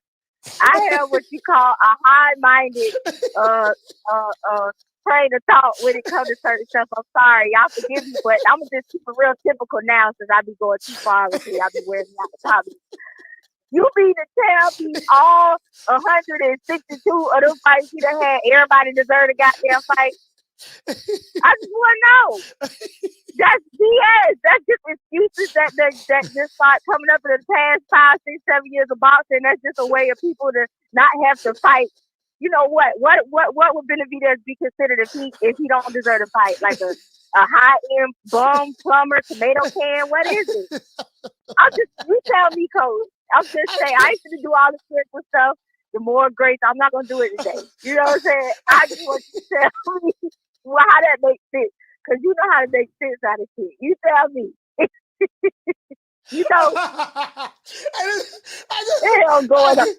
He don't deserve to fight. Everybody can sit down for you. Thank they no. Hey. I want to know. I love you, D-Block. You know I love you, baby. Well, what is it? Y'all tell me what about not care. I know I'm a girl and all that. I don't care. Hey, what it do? Hey, it's a dude in he the don't chat. Deserve to fight. It's a dude in the chat right now he say this caller doesn't know boxing. Yeah, exactly. Okay, I'm talking to you. I don't know if he's talking to you though. He might be talking to somebody else, but I don't know. I he might be talking to you. I might not know because apparently I don't get how it's a deserving thing when he done fought 162 people. You know what I'm saying? And you out of all of them, they all was high maintenance fights. Like they all deserve to fight. No, he been beating down plumbers and maintenance man and tomato cans down for years. And then when it comes to fighting somebody, you know what I'm saying, who's trying to work their way up in the ranks, the Carlos and the Boo-Boo Andres and the goddamn Benavidez is all the time, well, wait a minute, we got to lay this out. Wait a minute, let me explain why it's like this. No, we ain't fixing to do that today. We not doing that. I don't want to hear that shit. Just somebody can call up and tell me what's the difference. You know what I'm saying? Yeah, that's all. So tell me I'm going to hang up and you going to put down something. Okay. Oh, boy, goddamn. Hey, look at boy, shots fired, boy. Y'all ain't playing today. Y'all ain't playing today. Boy, y'all busting caddies today, boy. Hey, shout out to Swift 718. Hey, okay. He said, I don't scared of the Mexican monster. Hey, look here, man. Hey, listen, bro. She said he tried to hit. I ain't trying to hit. What you mean? What you mean? He gotta earn his right. What he got to do? He got to do. Hey, shout out to David Benavidez. Hey, okay. He said Plant can frustrate David. If he moves around and boxes smart. Yeah, that's what I'm saying, dog. Like Caleb Plant may not be there to be hit, dog. He said, we have to see how David reacts if things don't go his way like he's used to. Yeah. See, see, I ain't gonna lie, bro. I'm kind of leaning towards, I ain't gonna lie, I'm kind of leaning towards Caleb Plant a little bit, man. You get what I'm saying? I'm kind of leaning towards him, though, a little bit. Hey, shout out to Settle. Hey, okay. For dropping that quarter of a bam dub on your boy. Hey, Leroy. Super chat received. Playtime's over, boy. What did he say, fam? He said Benavidez is a smaller version of Zoto Ramirez. He said Plant will play the Bivol role when they fight. Man, bro, I ain't gonna lie to you, bro. Like, I'm thinking about this, right? I'm like, man, I'm kind of leaning, bro. I know some dudes gonna be mad, but I'm kind of leaning towards Caleb Plant. Down from the bar, there's a platform stage. People pimping, sharp as razor blades. I'm kind of leaning towards Sweet Hands, bro. I'm serious, bro. Shout out to Swift 718. Hey, okay. What did he say? He said, all I know is Yildirim deserved that Canelo fight. Oh, yeah, I see what you said. Oh, you laughing. Oh, I see what you said. I'm picking up what you're putting down. Hey, shout out to Rick. Rick. Hey, okay. No, for dropping that half a bam dub on your boy. Hey, Leroy. Super chat received. Playtime's over, boy. You said, let's see if Benavidez is a true Mexican monster. He has to knock out Plant in less than 5 rounds. Why does he have to knock him out in less than 5 rounds, though? You get what I'm saying? Hey, let's get the likes up, man. We short, man. We need 107 likes, man. We got over 300 people. We got almost 400 people in here, man. And less than 200 likes. This is unacceptable. We need 107 more. No, I'm just joking. We need 107 more likes. Let's get the likes up, man. Hey, you get what I'm saying, though? Like, I don't know, man. I don't know, man. I don't know. You know what, man? You know what? All I'm saying is, this all I'm saying. He said, let's see if he 5 rounds. He don't need to knock him out of no 5 rounds. I mean, you know, David Benavidez can fight. Canelo ain't knock him out in 5 rounds. Why he got to knock him out in 5 rounds if Canelo ain't knock him out in 5 rounds? You know what I mean? Carter, what's your name? Where you calling from? Hey, what's up, coach? It's JBN from Fort Worth, Texas. JBN from Texas. Talk to me, fam. Hey, yo, man, I just want to comment on that girl that called in, bro, and just say that it's not that people that, like, Canelo fans are saying that they don't deserve to fight Canelo. It's just that we are so tired of people putting so much pressure on Canelo and nobody putting pressure on these bums. Demetrius Andre, these bums, David Benavidez, freaking Charlo. Like, man, they fight bombs after bombs after bombs, man, and nobody puts any pressure on them. So we get so tired of that stuff that we just say, well, they don't deserve to fight him because all they fight is bombs. It's just that we are just tired of it, man. We're tired of everybody putting all this pressure on Canelo and nobody putting pressure on these other guys. All right, JBN, I got you. Point where I take you. Shout out to JBN. Go ahead. And one thing, man, I do feel like the next fight should be David Benavidez. Yeah. Because I actually feel like that fight would be more lucrative than the Bivol rematch. Do you think so, Coach? That fight would be more lucrative than the Bivol rematch? If David Benavidez stopped Caleb Plant? Yeah, but see, if David Benavidez can stop Caleb Plant, I think the Canelo and David Benavidez is a fight that I definitely want to see. I feel like Canelo should defend his titles against. I don't want to see him fight Bivol. You know, there's no need. There's nothing to prove there. Don't try to bring the man down to 168. You know, if you wanted to dare to be great and go up to light heavyweight and fight him, do that. But I think he needs to leave Bivol alone. Let Bivol try to become undisputed with Beterbiev. Let them handle that. And I think that me personally, I'll definitely want to see Canelo Benavidez. You want to know why? Because of all the phone calls that's coming in. You get what I'm saying? Because there's a David Benavidez team. There's a real interest in that fight. There's a real interest in that fight because people feel Canelo was afraid of him, and they feel like his style is tailor-made to destroy Canelo. And I'm gonna be honest with you guys. I think that because of Canelo's upper body movement, he's a slick Mexican fighter. If Canelo is slick, the way he fights in the pocket and stuff, I just think that his style is tailor-made to beat David Benavidez. He's going to be open for body shots. He's going to be open for a lot of things, but that's just my assessment of it. But I don't want to believe that. I want to be proven wrong. I want to see that fight. We need to see that fight. Period. Hey, but shout out to JBN, man. Salute, fam. Y'all need to see that fight, man. We need to see that fight. We need to see that fight because we have to clear all doubt. Hey, shout out to JRG. Okay. Dropping that quarter of a bam, double your boy. Hey, Leroy. Super chat received. Playtime's over, boy. Hey, Raphael say, Coach. He say, Coach, put your money on Benavidez. Hey, what to say, JRG? You said Benavidez is Chavez Jr. 2.0. He said Chavez Jr. I thought you said Julio Cesar Chavez. You said Chavez Jr. Oh man, bro, this boy, y'all throwing low blows today. Call it what's your name? Where you calling from? What's up, Coach? It's the inevitable. D Block, D Town, DC, D-Ville. I had a call back, man. All these people, they just went at me, Coach. You believe that? They went straight at me like, man, this is what I don't understand. I want y'all to know, when you say my name, respect my name, okay? It's D Block. D-Town. Okay? Yeah. So let me tell you something. When I said that Canelo Alvarez, the champion, undisputed, where Benavidez had a chance, but he got cocained up. He missed weight. Okay? This is the same guy y'all rallying for. The same guy that's going to fight Trent. They got knocked the heck out. Okay? I respect everybody's thought into this. Okay? But let's be real. Errol Spence Jr. has not fought his WBC mandated fight for how many years, Coach? I don't know about WBC, but I know IBF. He haven't fought one in like since what the dude name that came from Mexico? I want to say like maybe 4 or 5 years, somewhere up in there. Okay, Danny Garcia. I'm sorry, Coach. He fought Danny Garcia, what, 2 years ago? Yeah, he fought Danny Garcia. Yeah. So if we all going to jump the wagon and just start saying that Canelo needs to fight, Benavidez, this and that. Look, man, all I can say, I agreed with you. But the way people start turning on me, I'm going to tell you like this, I'm going to be real. Canelo don't need Benavidez. Canelo could drop all the belts. Just like Tank Davis. He don't need the belt. This is the era of no belts. So if Canelo drops all the belts, who is he going to fight? He's going to fight like Floyd Mayweather.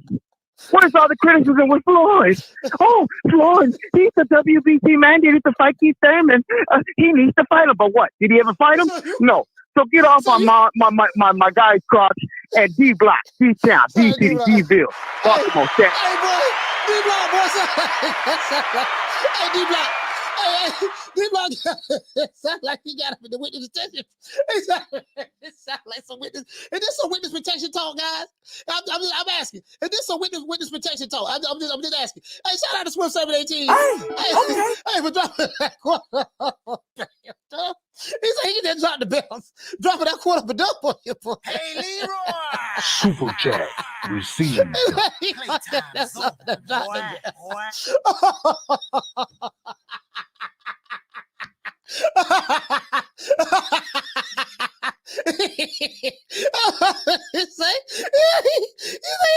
Down from the bar, there's a platform stage.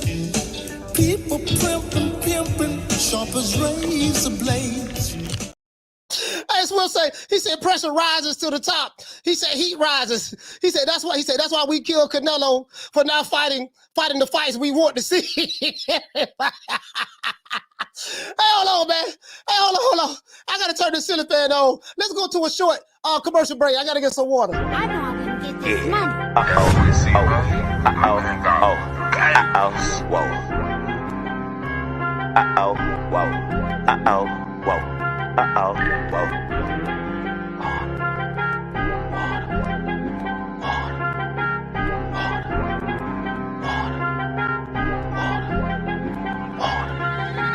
Talking water. My bracelet costs about 40 and my necklace costs a quarter. Talking water. I go stupid like on Boosie. All this jewelry got me foolish. All this water.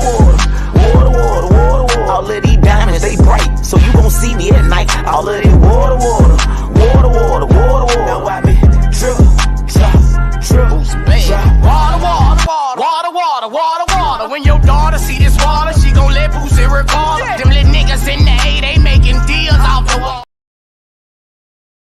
the temperatures is getting a little too hot on the show today. I just want to cool people down. I think you know what I mean. I just want to cool people down. I just asked a simple question: if David Benavidez can get by, shout out to my dog Thinking D. Shout out to Marquis. Marquis, what's up? What's going on, fam? Marquis, I didn't know you was here. What's going on? I'm just, the temperature's getting a little too hot.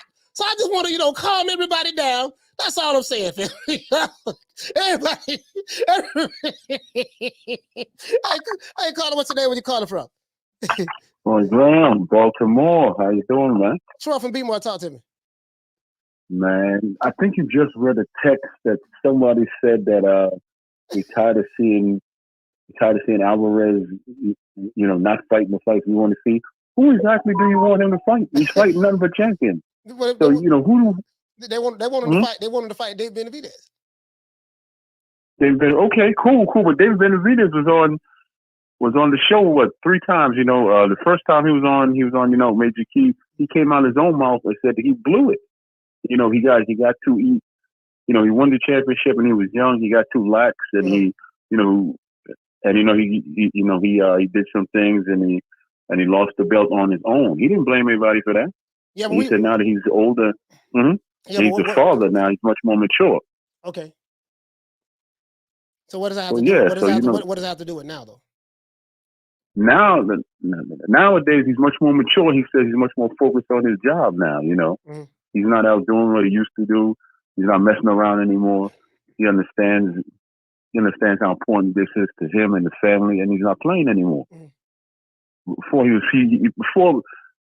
taking it like it was so easy for him because he was beating everybody, Yeah, but nowadays he's focused. He's focused and he's not letting anything slide. He don't care who you are, if you rank number 1 or you rank number 100. He's gonna put out the same amount of effort in training camp, and he's coming to get it. Period. So he's not telling you to come down to 160 XYZ. I'm right here. Come on and get me. Okay. All right. So you are of the opinion that if he can beat Caleb Plant, that's a tall order, that he deserves a shot at the title.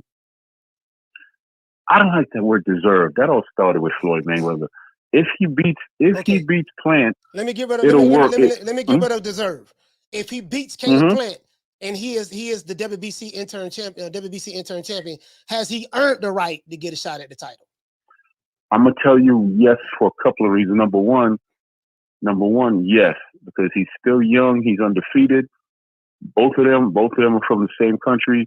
They could fight. On Cinco de Mayo. So it makes sense from a fan point of view, and it makes sense when it comes down to dollars and cents. So yes. All right. Shout out to Troy, man. Salute to you, fam. Shout out to Troy, man. Troy Graham. Be more in the house.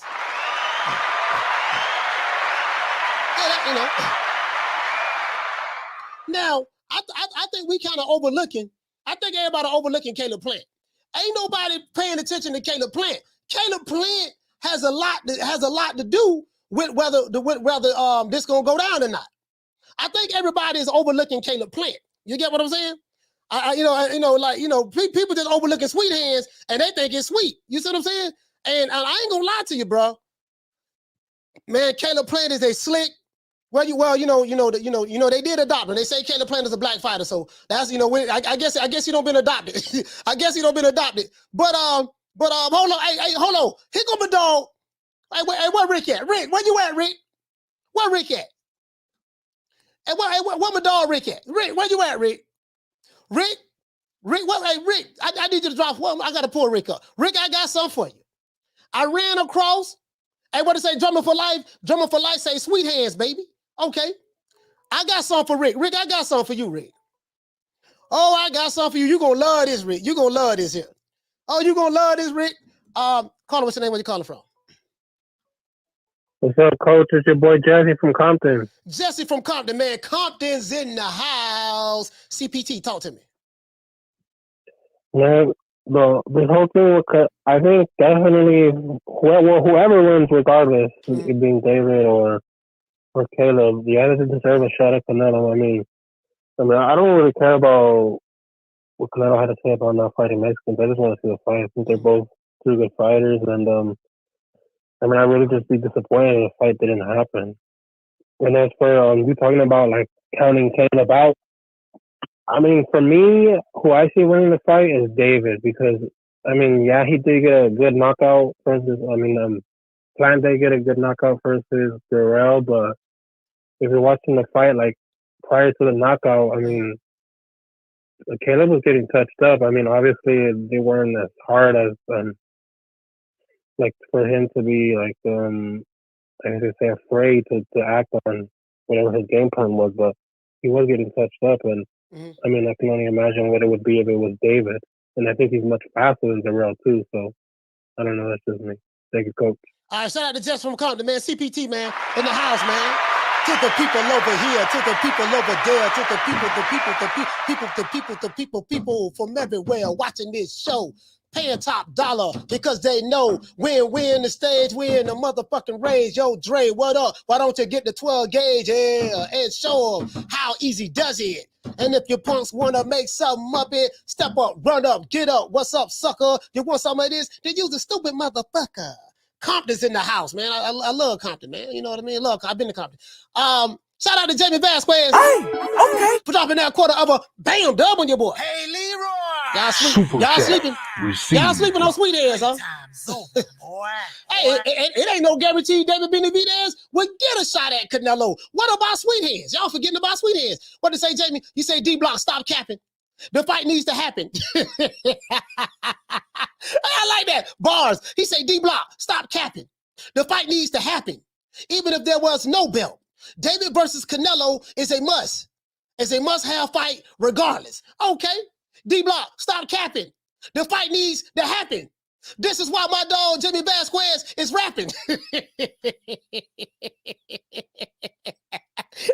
True. Hey, you know what? Hey, you know what, man? It is what it is, man. It is what it is. If Benavidez can make 160, we can do it. If we can kind of catch weight in between 160 and 168. Benavidez is 168 pounder that hasn't made the weight.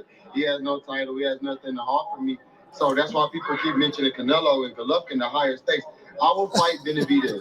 All right, he's no problem to me. They talk a lot, strong. I'm here, I'm that. But it's different when you get in there. You have to figure something out. Man, don't listen to it. Hey, fans, y'all keep it locked. We got bigger things in store. We got bigger things in store. Fans, keep it locked. Hey, what the dog, Rick? Hey, Rick. Boy, Rick, I got something for you, boy. Hey, Rick, I got something for you. Hey, Rick, boy, I couldn't think about nobody but you. Boy, Rick, boy, when I saw this here, boy, I could not think of nobody but my dog, Rick. You know what I mean? Boy, look here. Hold on. Let me get here. Let me get in my spot. As James Brown would say, look at here. Boy, look at here. Look at here. I could not think of nobody but my dog Rick. Look at here. Rick, what my dog at? What my dog Rick Tim's at? Rick, boy, hey Rick, boy, I thought about you, boy. Y'all know I mess with Dr. Umar. Y'all know Dr. Umar was on the Breakfast Club. No, I can't show this because it's the Breakfast Club. But Dr. Umar was on the Breakfast Club. Dr. Umar was on the Breakfast Club, and I'm going to detour a little bit, but I thought about my dog. I thought about my dog, Rick. He was on the Breakfast Club, and this is what he had to say. This is what he had to say, Rick. America has about 10 major exports: gold, oil, water, electricity. We get a 25% cut permanently. This is perpetual. Every time America makes a dollar, we get 25 cents of that dollar as part of the reparations payment. American Africans, 60% of us make up 10 states. Okay. All 10 of the states that represent 60% of us are seaboarding states. We should automatically control the port so we know what's coming in, what's going out, and we also get a percentage of that. But here's my biggest issue with reparations 3. One, psychological damages. I'm not hearing enough of the reparations talking heads discuss enough about the psychological damages. You know you can get far more from what you're owed psychologically than you can ever get for 243 years of unpaid labor on the plantation. The psychological damage is what affects us the most. Every time you see a black man with a white woman, that's psychological damage. Every time you Hey, so Rick, so if you ever been with a white woman, that's psychological damage, my brother. You have been psychologically damaged. Let's continue. A black woman with a blonde wig on her head. Every time you see a black woman with a blonde wig on her head, that's psychological damage. Every time you see a little black boy or girl playing with a white doll instead of a black doll, that's psychological damage. When you see a black man take the life of another black man, that's psychological damage. America owes us more for the psychological Holocaust than she can ever owe for the labor. So, all right, Rick. Sorry, I just let's get my dog. Let's get Rick and Dr. Umar a round of applause. You know, I had to play that for Rick because as soon as I ran across it, I said, let me play this for Rick. Let me play this for Rick, man. Listen, man. So all the brothers who got white women, y'all need to leave the white women alone because you are the psychological damage, according to our brother Dr. Umar.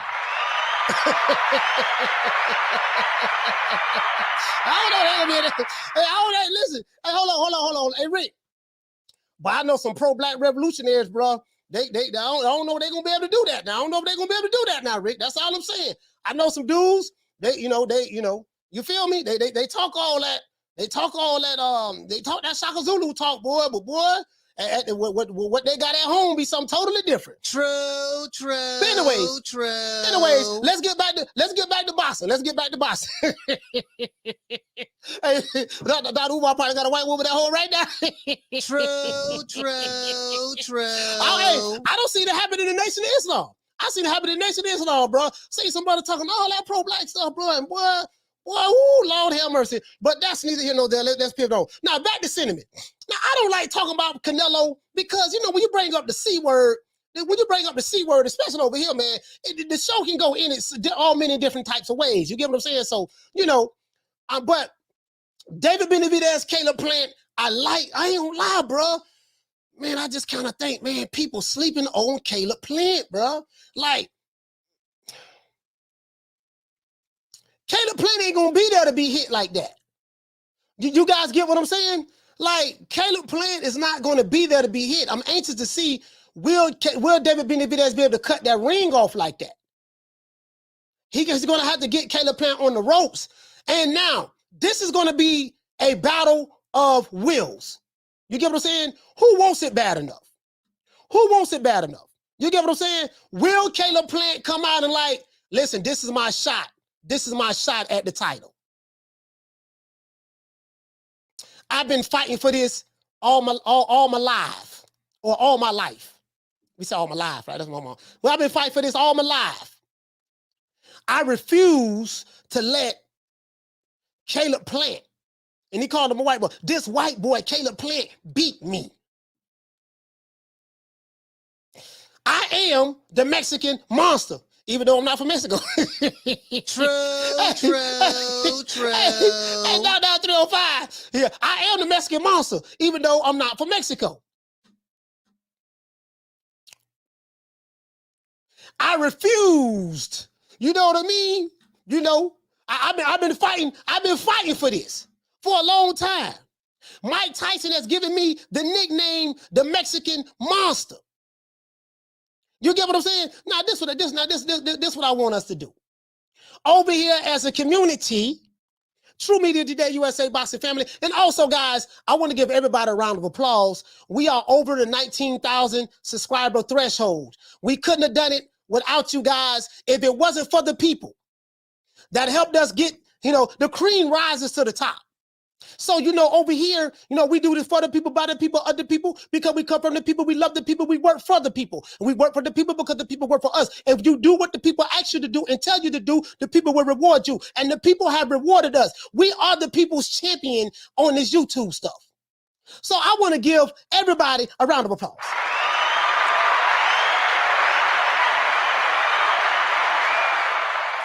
And what I want to do from this point forward, regardless of race, color, or creed, or whatever your denomination is, whether you were blood or crip, a gangster, disciple, OG Mudbone, whether you any of that, we need to come together as a community and collectivize. Now, I run every kind of bitch, every kind of place, and I know one thing. When it comes down on you, you either collectivize or you run like a solitary rat. God, see, we gotta collectivize. We have to collectivize. Shout out to Drumming for Life. What's going on, fam? Shout out to Dr. Paul Evans. We have to collectivize. You know what I mean? That's all I'm saying. Now, all I'm saying is, I'm telling you, bro, I'm telling you. I'm leaning towards Caleb Plant. Something is telling me deep within my heart of hearts, deep within my bones, that Caleb Plant will not be denied. He's been adopted by the Alphabet Boy community. They said that he's black now.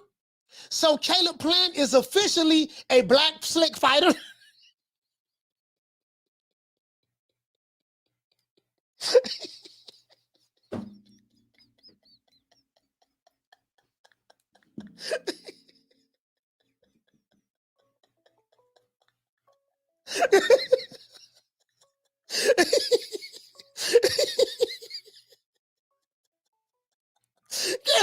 Sweet ass.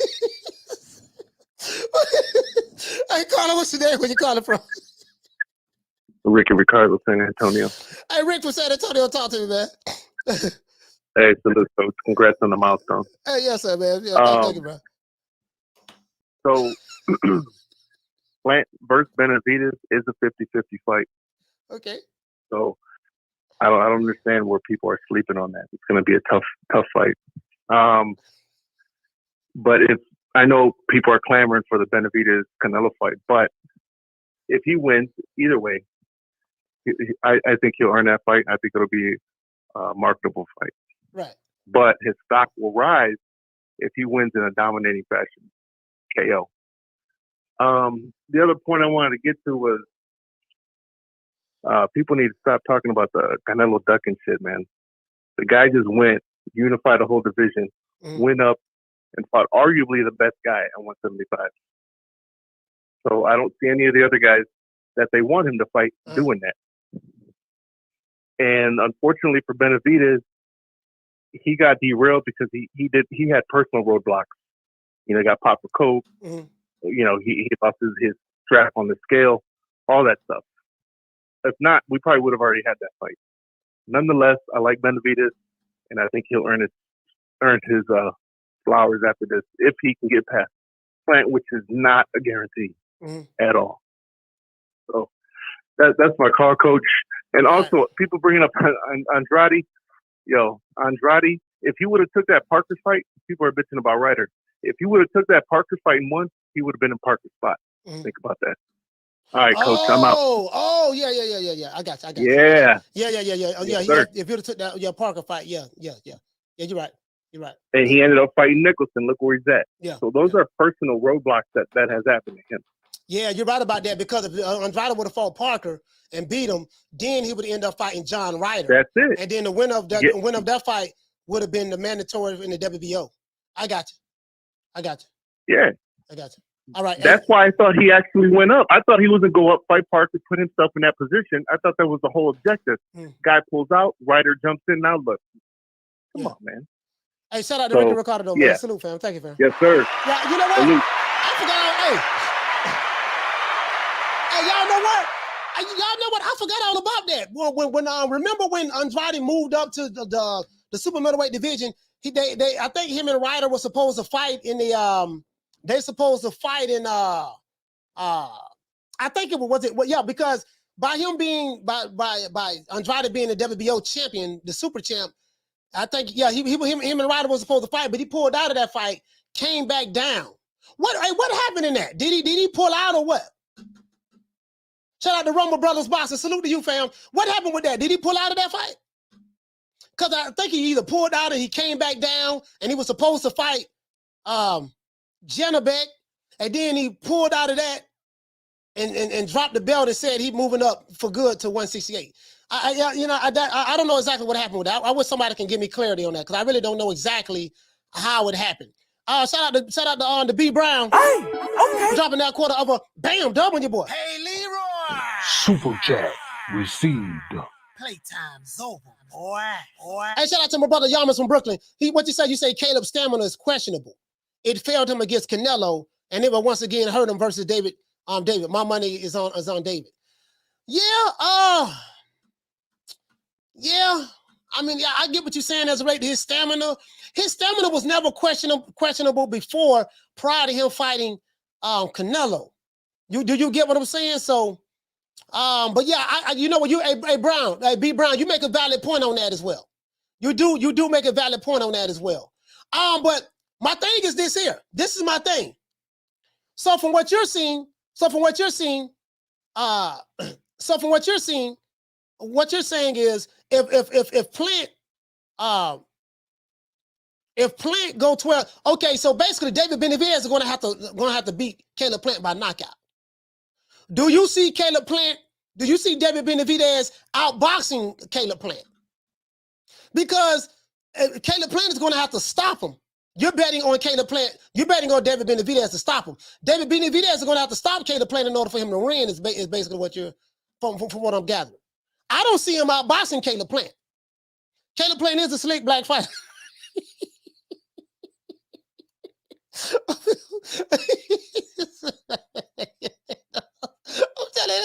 I'm telling you, they don't adopt him. They don't adopt him.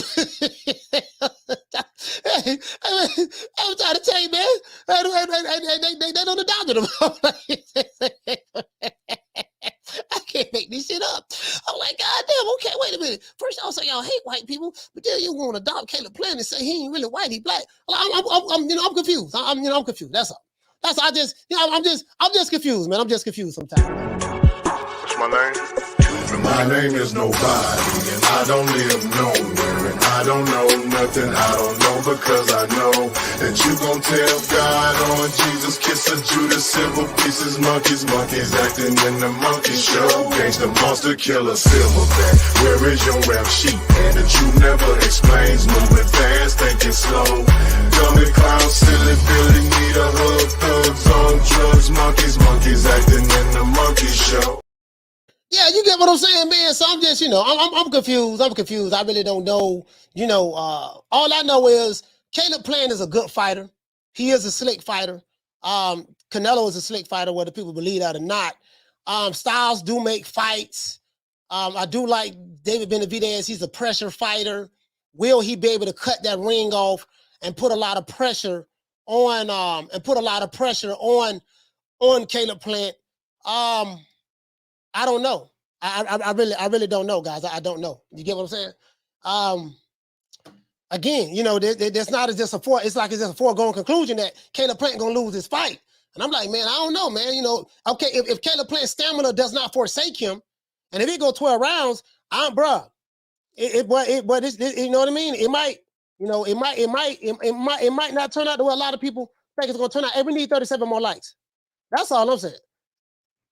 I keep leaning towards him, dog. And this ain't no shade to David Benavidez, but but stylistically, Caleb Plant ain't gonna be there to be hit. He ain't gonna be there to be hit. He's not gonna be there to be hit. I could potentially probably seeing David Benavidez maybe getting frustrated. Now I could be wrong. You know what I mean? I could be wrong, but I mean that's just how I'm seeing it. And matter of fact, and Caleb Plant talking real trash, bro. Caleb Plant like, bro. Let's go to Caleb Plant's. Let's go to Caleb Plant's social media. Hey, what you say? You say Canelo hit him, coach? Yeah, but David Benavidez ain't Canelo. You get what I'm saying? David Benavidez ain't Canelo. I mean, if Canelo hit him, that is true, but. I don't know, man. I'm not saying that David Benavidez is not going to win the fight. All I'm saying is it looks like that I'm leaning towards Sweet Hand, to be honest with you. You know what I mean? What about Rocky Marciano? Oh, there they go. There they go. Every time I start talking about boxing, a white man got to pull Rocky Marciano out their ass. That's the one. Rocky Marciano. Let me tell you something wonderful. Rocky Marciano was good, but compared to Joe Louis, Rocky Marciano ain't shit. He beat Joe Lewis's ass. Shout out to Kenny, man. Hey, okay. Shout out to Kenny Palacios for dropping that quarter of a bam dub on your boy. Hey, Leroy. Super chat received. That's a good question. Boy. That's a good question. Y'all see this? Y'all see what Kenny said just then? He said that can Benavidez go to distance? That's the question. That's a damn good question, bro. What about David Benavidez's stamina? Everybody talking about Caleb Plant's stamina. What about David Benavidez? When was the matter of fact? Let's look at his box rec. When was the last time he went the distance in a fight? Hey, that's a good question, bro. You know what? I got some smart subscribers over here. I have some real smart subscribers over here. Let's see what's up. So let's look that up and see. Hold on, Let's see. He went 11 rounds one time, 10 rounds one time, 9 rounds one time. He did go to distance against Ronald Graville. He went 12 rounds. So David Benavidez went 12 rounds before. He went 10 rounds. Matter of fact, let's look this up. Hey, check this out, Kenny. Check this out. I know I got a super chat. I'm gonna get to it right now. Check this out. Y'all check this out. David Benavidez went the distance before. His stamina might not be a problem. He went, let's see. Hold on. Let's go down here. Well, let's look at recently. He went 12 rounds against Ronald Gavriel. He went 12 rounds against Ronald Gavriel again. They fought back to back. He went 9 rounds against Anthony Durrell before he stopped him. He went 10 rounds against Alexis Angulo. He went 11 rounds against Ronald Ellis. I seen that fight. Okay. So stamina might not be an issue, Kenny. But that's still a good question. That's still a good question. Now, the thing is what are any of those fighters movers like Caleb Plant? Caleb Plant ain't gonna be there. Shout out to Thug and D. Hey, okay. For dropping out of half for bam, dub on your boy. Hey, Leroy. Super chat received. Playtime's over, boy. So Thug and D, what did he say? Congratulations, man, on the 19K, man. He said Team Nick Sack, baby. Hey, Thug and D say keep Team Nick Sack. But yeah, you know me, man. I keep a good Nick Sack. Down from the bar, there's a platform stage. People pimping, sharp as razor blades. This show, as a matter of fact, where is it? Oh, here you go. This show today is sponsored by Nick Sack. Never leave home without it. Never leave home without one. If you're having a bad day, you have a headache, the people on the job stressing you out, call Coach Malachi to get your trusted Nick Sack. Never leave home without it. You know what I mean? Call Hog Head Cheese Promotions, and we will make sure that whatever you're going through in life will be taken care of. Never leave home without your trusted Nick Sack. True. This show is sponsored today by Nick Sack. A Nick Sack a day is known to take your troubles away. You know what I mean? Hey, you know what? If I was a politician, dog, shout out to Seal the Deal. If I was a politician, I would pass a law that would make it mandatory for every citizen in the United States to have access to a good Nick Sack. That's for those, they may not be smoke a whole lot, but I would pass a law that everybody in the United States get access to a trusted Nick Sack. Now, it can't have no sticks in it, no stems, no seeds, and no shake. It has to be all buds. It has like this here budded up right here. There ain't no buds in this here. You ain't gonna see no seeds or sticks or stems or shaking this. This is all buds. You can believe that. And guess what? We gonna pass a law that if anybody get caught with an ounce of Reggie or more, we'll go to jail. True. We outlawing all Reggie. Anybody get caught with Reggie, that's automatic jail time. Shout out to Jaime. Hey, okay. Shout out to Jamie, man, for dropping that quarter of a bam dub on your boy. Hey, Leroy. Super chat received. Playtime's over, boy. Hey, you get caught with Reggie, you're going to jail for 30 days. You get caught, that's the first time. You get caught the second time, you're going to jail for 60 days. You get caught the third time, automatic 1 year, your license gets suspended for 5 years, and you're going to jail and you're doing a year in the county jail. That's what it's going to be. Shout out to Plant. What'd you say, Jamie? You say Plant can tire him out by moving. Plant also has fast hands and a good jab. this is something David has never seen in the ring before. Man, bro. Man, that's what I'm saying, dog. That's bro. That's all I'm saying. That's all I'm saying, dog. Like, you know, I know what David Benavidez brings to the table. He's big, he's strong, he throw punches and bunches and stuff like that. But he's a, you know, that's all I'm saying, fam. I would love to talk to David Benavidez and bring some of these things up. I would love to talk to David Benavidez and bring some of these things up to him. Like, hey, look here, man. This is how I'm looking at it. I'm saying this is how I'm looking at it. You know what I mean? Let me know. Let me know. Am I looking at it wrong or not? Down from the bar, there's a platform stage. People pimping, sharp as razor blades. Shout out to Bishop Don Magic Wand. Hey, okay. Dropping that quarter of a bam dub on your boy. Hey, Leroy. Super chat received. Playtime's over, boy. Hey, shout out to Don. What is that? He said, what they do, coach? He said, your channel Ring IQ. Man, shout out to my brother Ring IQ, man, Jules. He said it's the best in the business. He said, keep up the great work. Has Booger Ray tried to steal it from you? Nah, man, Booger Ray mad at me right now, dog. Booger Ray mad at me. He called himself G-checking me on Twitter. I didn't even respond back to him. You know, I should have, you know what I mean? I should have, you know what I mean? But yeah, you get what I'm saying? Yeah, he called himself checking me. He was dead wrong, of course. You know, Booger Ray he was capping and all that stuff there. But yeah, man, he ain't did nothing, man. Hey, Booger Ray, they don't, you know, he don't want to work with Hoghead Cheese Promotions. Over here at Hoghead Cheese Promotions, you know, we keep a good Nick sack. Every show, keep a Nick sack on you. You'll be okay. You get what I'm saying? I don't know, man. You know, let's go over. Let me go over here. Let's go to Instagram. But listen, Caleb Plant been talking cash, bro. Caleb Plant is a cocky dude, bro. Boy, Caleb Plant, boy, man. Hold on, let's pull up Caleb Plant. Caleb Plant is, bro, this dude here, man. And then David Benavidez like he gonna kill Caleb Plant. Caleb Sweet Hands Plant. Pull up Caleb Plant right quick, man. We on this Instagram right now.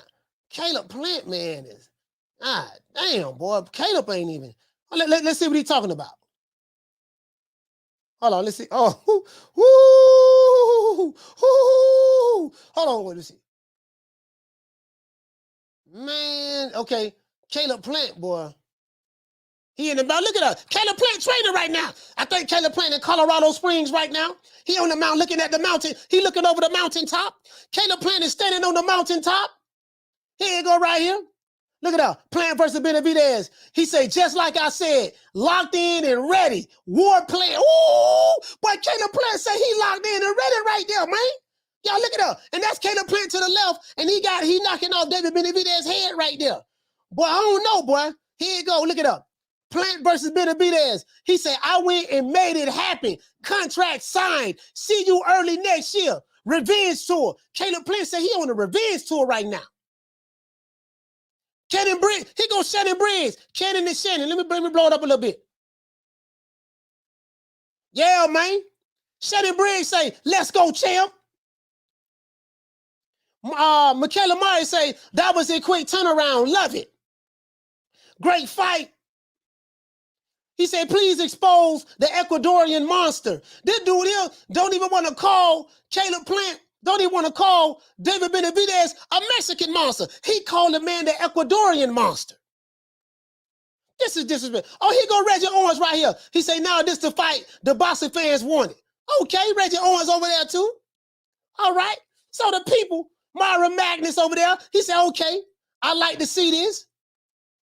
Okay. All right. So the people are excited about this. The people. Hold on. Let's go to David Benavidez's chat. Let's see what David Benavidez is talking about. Because Caleb Plant, hold on. Let's go to David Benavidez, the Mexican monster. Let's go to the Mexican monster. Let's see what Benavidez is talking about. Let's go over here, man. Benavidez, boy. All right, he promoting the fight. He just saying right here, man, tickets go on sale, okay. See Ellie suck a nigga nutsack over here, left a comment. All right, let's see. Let's see. What did he say? They're gonna be sold out. He said they're gonna be sold. He said they're gonna be all sold out already. Okay. Some people say the fight. He said, now this right here is pay-per-view worthy. This guy right here say this is a pay-per-view worthy fight. Okay. Boy, I'm Benavidez. He said, let's go, Benavidez. I'm going for Benavidez. That's what he's saying. Let's go. He said, Plant has no chance, but this fight would be a nice step before Bivol. All right. This guy right here say, sleep him, champ. So the people have spoken. Shout out to Fee. She said, you going to that fight? You going to that fight, coach? I might go to that fight. That fight in Vegas. I might go to that fight because I know I'm going to the Tank Davis and Ryan Garcia fight. I know I'm going to that. I got to look at my itinerary because it's 5 cities. It's like 5 cities I'm going to. No, 6 cities I'm going to.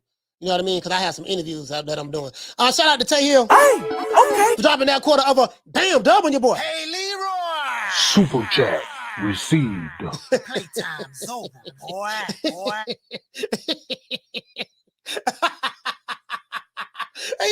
He's like, coach, is Caleb Plant the first slick black fighter that Benavidez has ever fought? And you know what?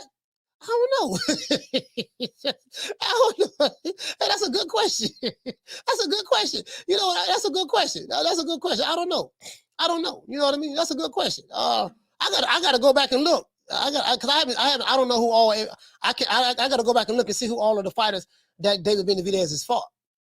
You know what I mean? Hey, what did say, Alex? He said, I told you. He weren't no Mexican monster. He wasn't no Mexican, no monster either. You sitting over there. Hey, Alex, boy, it sound like you over there hating, boy. Boy, that sound like some hate.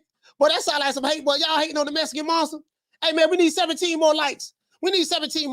Sound like y'all hating on the Mexican monster, man. Y'all say he ain't the Mexican monster, man.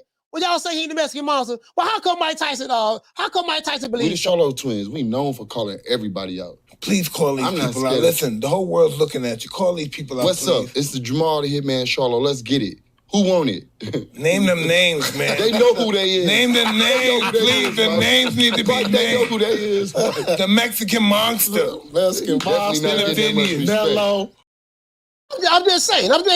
Mike Tyson said he was the Mexican monster. Who am I to argue with Mike? Hey, who am I to argue with Mike? Mike say he the Mexican monster. Who am I to argue with Mike? You get what I'm saying? Shout out to Swat Jones. He say Maul though he good. A good jab. I guess you're trying to say a good jab. He said a good job with calling him out. Okay. Yeah. Cool, Buck Curry, what's going on, fam? That's all I'm saying, fam.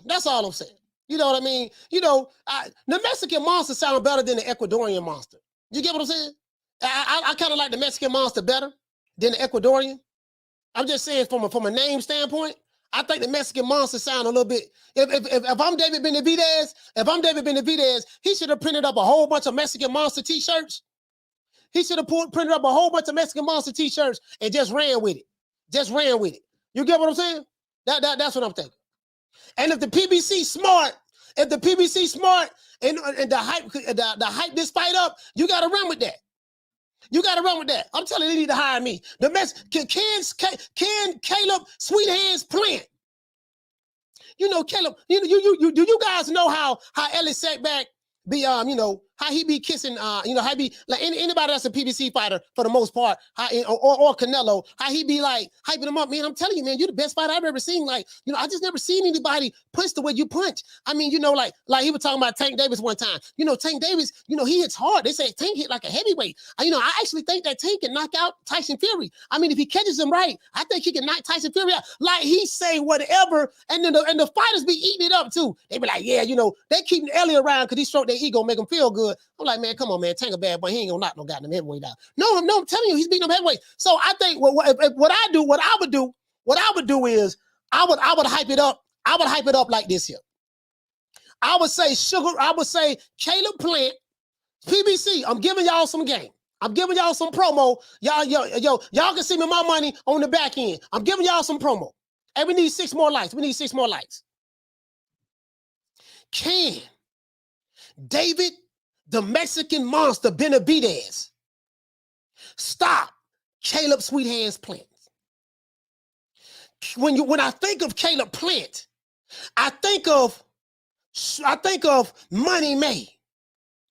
When I think of Caleb Plant, I think of Sugar Ray. Caleb Plant's style is symmetrically lined up with some of the greats that have ever boxed before in the sport of boxing. His footwork reminds me of Sugar Ray. His impregnable defense reminds me of Money May. And when you take Sugar Ray, mix it with Money May, you get Caleb Sweethand Plant. True, true, true. Can Caleb Sweethand Plant stop the Mexican monster and David Benavidez? They call him David Benavidez, the Mexican monster, because he is a mixture of Julio Cesar Chavez / the great Salvador Sanchez. When you look at the list and the line of Mexican fighters throughout the history, David Benavidez has a little bit of all of those great Mexican warriors that come out of Mexico. And all of that is wrapped into one. And when you take all of the great Mexican legends and throughout the history of the sport, and you put them all together, you have David, the Mexican monster, Benavidez. You have an irresistible force versus an irremovable object. Coming together, somebody has to lose. Although David Benavidez hasn't had a loss yet, it does not mean that he can't lose against Money May mixed with a little bit of Sugar Ray. You get what I'm saying? And although Caleb Plant has one loss, he arguably lost against one of the greatest Mexican warriors to ever be born on the planet in one Saul Canelo Alvarez. Bro, listen, let me tell you something. Let me tell you something, bro. If they put me at the podium, hey, shout out to World Combat Sports. If they put me at the podium, I'm telling you, if they put me at the podium, boy, when I finish, dog, boy, I'm trying to tell you, boy. Boy, now listen, let me tell you something. That's what I'm trying to tell you, dog. They need to hire me. I need to listen. I'm a free agent. I am a free agent. Shout out to Bishop Don Magic Wand. Hey, okay. For dropping that half for bam, dub on your boy. Hey, Leroy. Super chat received. Yeah. Playtime's over, boy. Yeah. Shout out to Bishop Don Magic Wand. What did he say, fam? He said Plant versus Benavidez, Wilder versus Ruiz, Spence versus Thurman, Davis versus Garcia, and they're all on pay-per-view. He said, give me a break. He said, give me a break. He said, PBC want the fans that pay for all of these pay-per-views look like the PBC is leaving the fans to pay the tab. Well, that's what pay-per-view is, though. That's what pay-per-view is. Pay-per-view is they're counting on the fans to pay the fighter's salary. But they need to let me promote this fight. Just let me hype it up. I like Brian Custer, but I can do better than Brian Custer. True. And you guys know, I love Brian Custer. I love Radio Raheem. I love Steve Kim. I love those guys. But I can do better than Brian Custer. Put me at that press conference. And watch the old boy go to work. Put me on that press conference and watch me go to work. You know what I'm saying? Guess what? Can't neither one of them talk better than me. Shout out to Devil. What's going on, sis? How you doing, sis? He said, yeah, I got adopted by the black community. What'd you say? Yeah, he got adopted by the black community when he fought Canelo Alvarez. And he got knocked the hell out.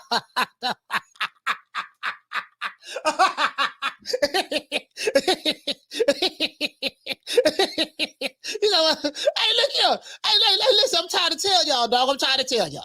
I'm telling you, bro, I am graveyard serious right now. I'm as serious as a whole head cheese sandwich with hot sauce on it. True. I'm trying to tell them, dog, boy, let me tell you something. If you put me at any fighter's press conference, boy, let me tell you something. I can make any fight exciting. Listen, you can give me 2 tomato cans. You can give me 2 tomato cans, and I will convince you that this will be the fight of the year. True. Shout out to Adrian. He said Blue can be on BLK Pride. Coach could definitely be on Showtime. hey, Adrian, I'm just saying, listen. Boy, I can take two tomato cans, and boy, when I finish with them, not only will you buy the pay-per-view, you're going to be happy to spend your $80 on that pay-per-view. True. When I finish with you, listen to me long enough, you're going to be like, damn, boy, Coach got a point. Caller, what's your name? Where you calling from? Troy Graham, Baltimore, second time around. You just channeled Don King, boy. Man. I didn't even see you. I just heard Don King, and you forgot it. You're supposed to say, only in America. Only in America. Yeah. I was watching you, man. I saw Don King. I saw the hair come up on your head. I saw everything. Yeah, I was just waiting for the only to come out your mouth. But that was a good job, man. Hey, man. You just sold about 500,000 fights right there. Hey, shout out to Trump, man. Salute, man. Shout out to Trump. All right, brother. Hey, look here. Hey, Lorenzo he said, Coach, you're banned from the PBC. Yeah, that is true. I am banned. True. But if they're smart, they will refrain from their wicked ways, humble themselves, be quiet, stay humble, and come to me begging for my help to promote their fight. If the PBC was smart, but they're not that. But you got to humble yourself sometimes. If they were smart, they will humble themselves. Come call me right now. You know how to say you better go call Tyrone. If they were smart, they will humble themselves and call me and be like, Coach, you know what, dog? We need you, baby. Shout out to Solo Dolo. Hey, okay. For dropping that. Bam, dub on your what? Hey, Leroy. Super chat received. Playtime's over, boy. Shout out to Jamie, man. Shout out to Jamie. Shout out to my brother Jamie Rivera. What's going on, fam? He say Hog Head Cheese Promotions. Yes, sir, bro. Yes, sir. If they were smart, let me tell you something, man. These dudes who can't sell a fight, all you gotta do is hire me. Down from the bar, there's a platform stage. People pimping, sharp as razor blades. These dudes that cannot sell a fight, all they have to do is hire me. That's all you got to do. That's all you got to do. Ain't nobody in boxing going to talk like me. Only advantage that they have on me is that they've been in the game longer and they actually get checks from these networks and promotional companies. Outside of that, they don't have the skill set that I possess. You can't teach what I have over here. Listen, let me tell you something. Hold on, let me tell you something. I can take Hibbity. Put Hibbity on pay-per-view right now, and guess what?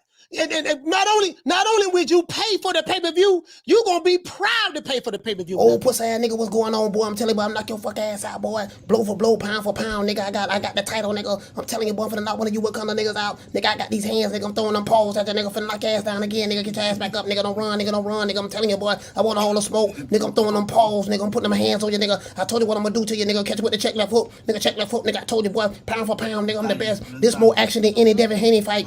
Put these paws on you, nigga. I told you, I got your back up, nigga. I got your back up. Nigga, watch that check left foot, knock your ass down again, nigga. I'm telling you, boy, it is what it is, nigga. I'm gonna make it do what it do. I'm telling you, boy, we ain't even playing over here, boy. Over here at Hog Head Cheese Promotions, in conjunctions with Nick Sack Promotions, we gonna come together, we gonna sell this fight, and I promise you, bro, the venue gonna be sold out, the pay-per-views gonna be astronomical for those two guys, you know what I mean? The pay-per-views gonna be 200,000-300,000 when I finish. I'm trying to tell you, boy. But listen, but the game needs me. The game needs me. Period. You see what I'm saying? These dudes here, man. And Big Lorenzo he say, Coach, they're going to make you push a certain agenda. No, I ain't going to do that. I can't do that. I can't do that now. I'm going to just let them know. You want me to promote the fight? I'll promote the fight. I ain't pushing no agendas now. You know, the only agenda I'm pushing is my agenda. Shout out to Christopher. He said Yard is going to bed 6 to 8 tops. Watch, Coach. Yeah, I'm going to talk about Anthony Yard tomorrow. Anthony Yard and Materia, we talking about them tomorrow. Anthony Yard and Materia. Yeah. Yes, sir. So we talking about them tomorrow. Absolutely. I don't know, man. What they call it? Lions in the, they say lions in the yard. Isn't that what Tunde say? They say lions in the yard.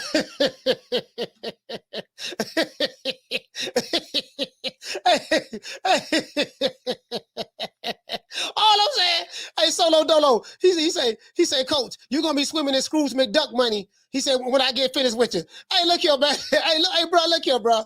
Listen, if you know what, you know what, I gotta say this. I have to say this. We did it first. We did it first, and we motivate even the greats. This is different.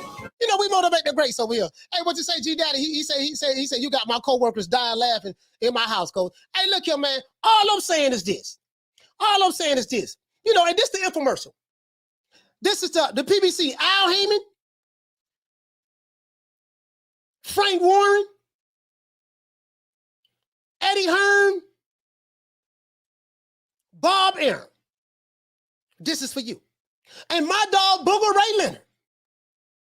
Are you having trouble promoting your garbage-ass fights? When you put a fight on, nobody shows up. Are you struggling to sell pay-per-views? Are you having a difficult time trying to convince people that these garbage fights that you're putting on are worth people paying their $80 for? Never fear. Coach Malachi Williams of True Media Today USA Boxing is here. I can take a Nick sack, put it in the ring with the chapstick, and I can convince the people to pay $79.99 to see a Nick sack do battle in the ring with the tube of chapstick. Are you struggling to have a mouthpiece for your fighters? Are you having trouble creating twistity in the air, making people get excited about your events? Get in contact with Coach Malachi Williams, Hog Head Cheese Promotions, True Media Today USA, Boxing, and Nick Sack Promotions. Get in contact with him, and he too will make your garbage fight become an attraction. I can sell out Madison Square Garden in a heartbeat with Roland Romero fighting Toucan Sam. Now, I know what you're going to say. Roland Romero sold out the Barclays Center. No, he didn't. Tank Davis sold out the Barclays Center. You just sit here, you don't know what I'm talking about? Roland Romero, we're going to find out what Roland Romero do in his next fight. So I don't want to hear nothing about no Roland Romero or Star. We'll find out what he's going to do in his next fight. But a lot of y'all out there, y'all struggling to sell your fights. Your fighters ain't got no personality. They don't talk. And when they do talk, they have trouble articulating themselves. There's no excitement in their voice. There's no twistity. They ain't got no swag. Get in contact with Coach Malachi Williams, man. They ain't got no twisted. They ain't got no swag. When I finish with that press conference, and matter of fact, you can take me on a media tour. Anytime they have a fight coming up, you can put me on the Breakfast Club, USA Today. You can put me on what that is, The View. You know, I don't even like The View, but you can put me on The View. You can put me on all these places. When I finish, everybody gonna be excited. The twistity is gonna be in the air for your fight. True. Oh, you can believe that. I can listen, bro. I can promise you that. The twistity will be in the air. These dudes ain't, the fighters born, they ain't really talk much. And then, then the promoters, they ain't even promoting no more. They do a terrible job.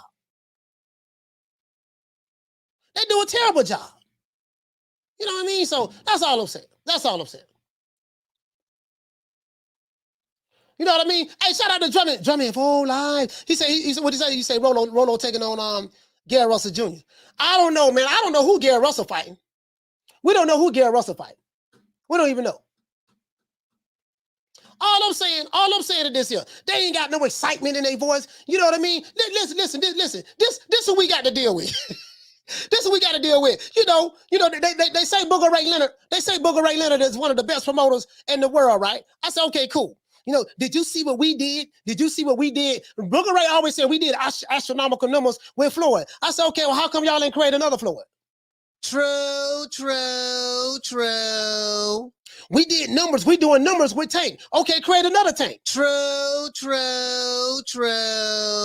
Do you have another star over there, Booger Ray Leonard? And who's the next big star under Mayweather Promotions? Ooh, we have quite a few young guns, as I say. you know, and I don't want to leave any names out, but we have a great roster of young talent, and we've been very selective about what we're doing, you know. And again, because when you have, you know, an abundance of fighters, it's hard to kind of focus on. When a big fight is to be made, it has to make sense for both sides. No promoter or company is going to put their guy in an event with everything to lose and nothing to gain, especially when we're talking about this. You know what I'm saying? Interesting. That's the wrong answer, Booger Ray. I'm finna tell you how I would have answered that question. Shout out to G Daddy. Hey, okay. Dropping that quarter of a damn dub on your boy. Hey, Leroy. Super chat received. Playtime's over, boy. Let's go to Mayweather. Hold on. Let's go to Mayweather Promotions right quick. I'm going to show you guys how I would have answered that question. I'm finna tell you right now. Hold on. I'm going to show you how I would have answered that question. You know, we have, like that ain't convincing. That don't motivate me to want to separate. That don't motivate me to want to separate myself from my money. Shout out, what is that? You say, shout out to G Daddy for dropping that quarter of a dub. You say, salute to the show, coach, and smash the likes up. Shout out to Willie D. Yeah, shout out to Willie D, man. Shout out to Willie D. You get what I'm saying? Does that motivate you? Let me ask you guys a question in the chat. Hearing Booger Ray say that, hey, Two Wheel Slim, did that motivate you to want to spend money on the fight? Shout out to Two Wheel Slim. Did that motivate you? Drumming for life. Did that motivate you? Did you feel the twistity in your bones? Did that motivate you to want to buy a fight? No. Now, ask me that same question. Coach, who's the next big star at Mayweather Promotions? Man, look here, man. We got Big Rolo. Rolo Romero is a very dangerous fighter. You know, this fight between Rolo Romero and Tank Davis is a 50-50 fight. But even if Rolo Romero were to come up, not come up victorious, or Tank Davis were to come up victorious, don't worry about that. We got Rolo Romero. He's a phenomenal fighter. He is the next cash cow in the lightweight division. Also, let's go over here too. Who else we got? We got Adrian Playtime Benton. A lot of people don't know who Adrian Playtime Benton is. He is the next fighter on our roster. You know, over there at Mayweather Promotions. He trains with Tank Davis. Do you see all of those fights on Leo Santa Cruz and Mario Barrios and stuff like that? Those knockouts that Tank had, he said, yeah, Adrian Playtime Benton and Rolo Romero were the ones who sparred with Tank Davis to get him prepared for the fight. And I'm not going to say anything, but sources have said, and I can't say nothing, that they gave Tank that work in sparring. You know what I mean? So we got Adrian Playtime Benton. A lot of people don't know about him. That's the next star coming up right behind Rolo Romero. Who else you got? We got Kevin Thunderstorm Johnson. Have you ever heard of Thunderstorm? Have you ever seen a thunderstorm before? Do you know that when you're in a thunderstorm, people are afraid? Why? Because they hear the thunder, they see the lightning, and a lot of people, when they affiliate thunderstorms, they think of danger. They think of possibly getting killed, hit by lightning. They're afraid of that. Kevin Thunderstorm Johnson, he induces fear into his opponents. Kevin Thunderstorm Johnson, now what did he fight at? He fights at super lightweight. I'm looking at the roster right now. So, you know, you got to know the names. Who else we got? We got Jaleel Major Hackett. Is Jaleel Hackett from DC, guys? I don't know if he's from DC or B-more, but this is DC's very own, right? Jaleel Hackett. Jaleel Hackett is one of the most phenomenal young fighters in boxing. When you think of Jaleel Hackett, you think of another Shakur Stevenson. When you think of Jaleel Hackett, you think of another what the other dude name? Davis, Keyshawn Davis. When you think of Jaleel Hackett, you think of the undisputed lightweight champion, Devin Haney. He's in the same vein, cut from the same cloth of those guys. So we have some young stars, phenomenal stars that is poised and determined to take over the sport of boxing, to take it to the next level. That's what he should have said. And I can go on and on and on. That's just me coming off the dome. I haven't even rehearsed anything. If I sat down and rehearse what I'm going to say, I can do it 10 times as better. But that's what he should have said. All that, woo, we have, he didn't even know the names of the fighters that was on his roster. How you gonna sell me about stars that you have on your roster when you don't even know the name of the fighters that's on your roster? True.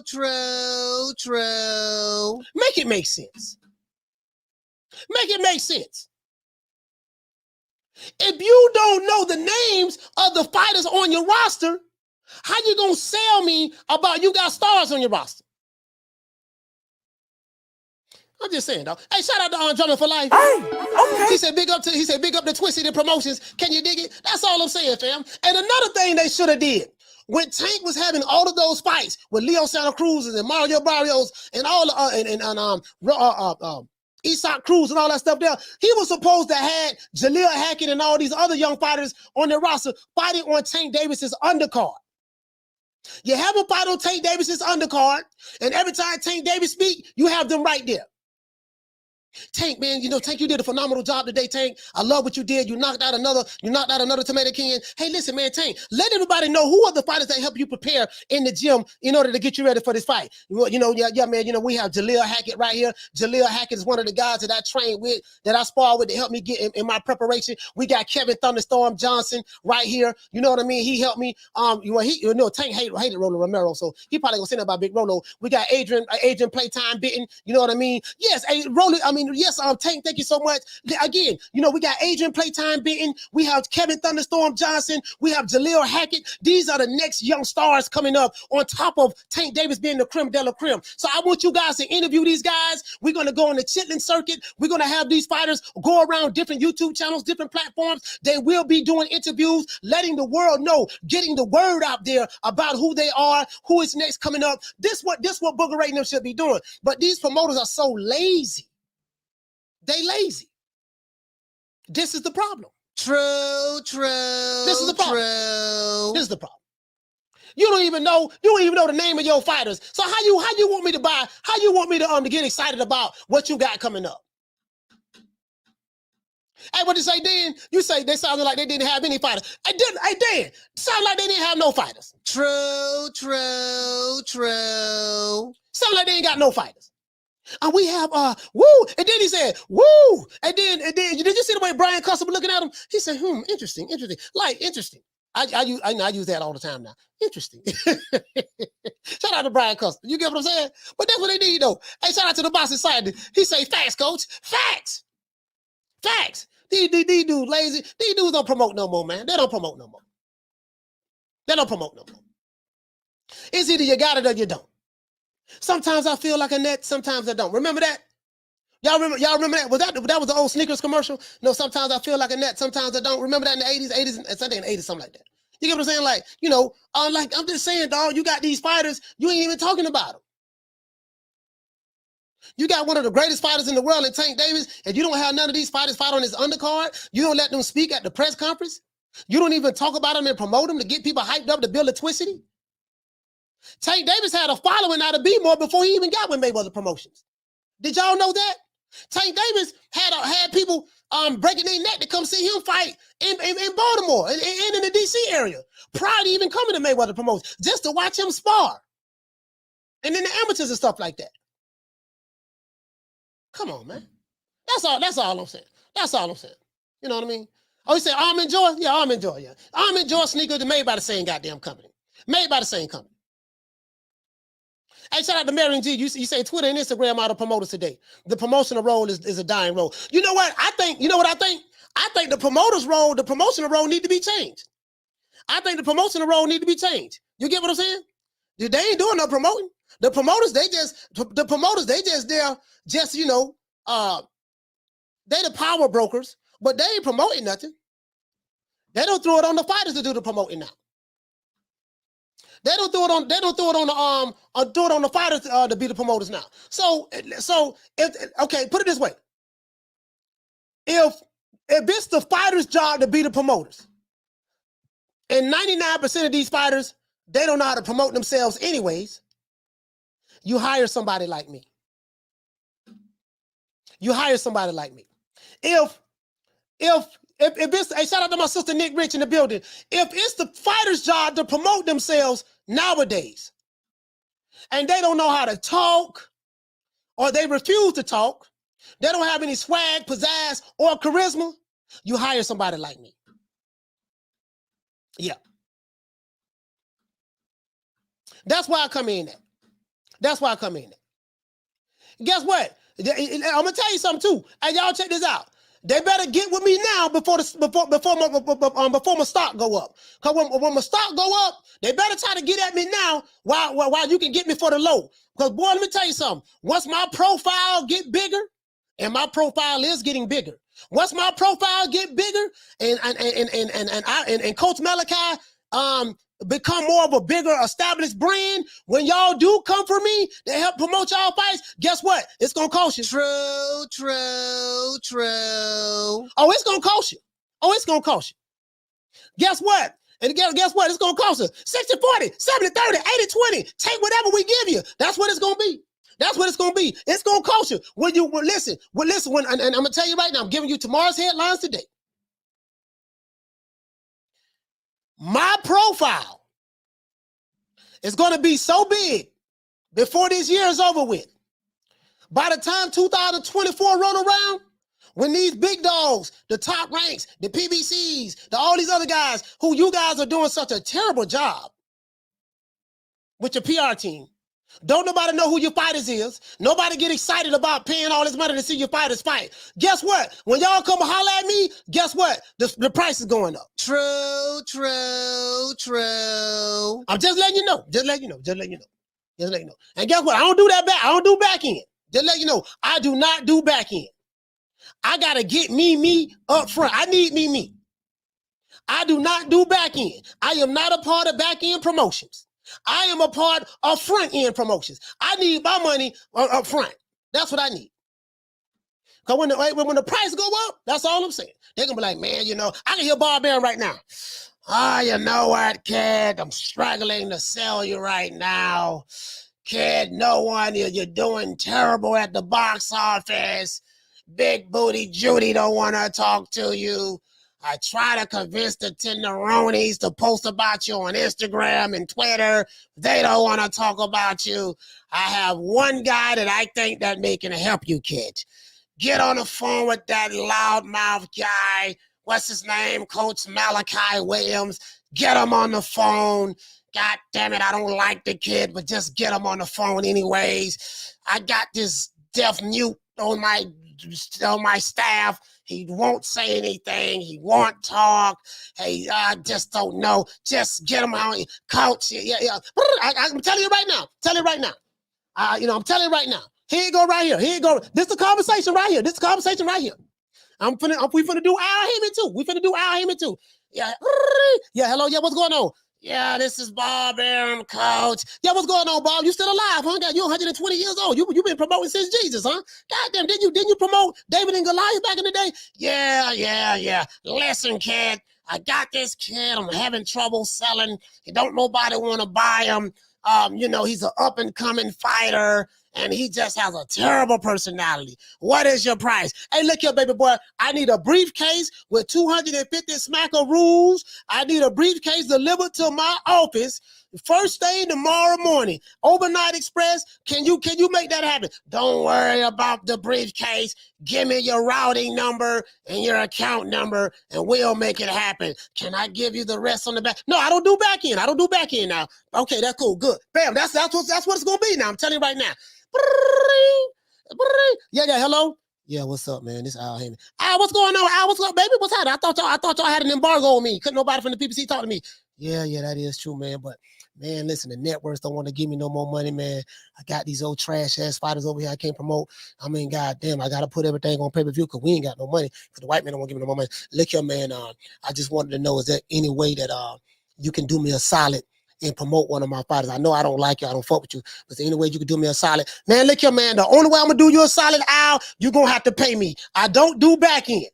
I need that Canelo Alvarez deal. 80-20 my way. 80-20 my way. I need 80% of my cheese up front. If you want me to do back end, I can do the 20% on the back end, but I need 80% of my cheese up front. I need that gangster within the next couple of days if you want me to do something with one of your fighters. All right, man, I'll do that for you, man. It is what it is. I don't like your bitch ass coach. You's a bitch ass nigga. I don't like you. But I ain't got no choice. Right now, my hands tied. I'm gonna deal with you. Okay, that's it. That's what it's gonna be. I can promise you that. True.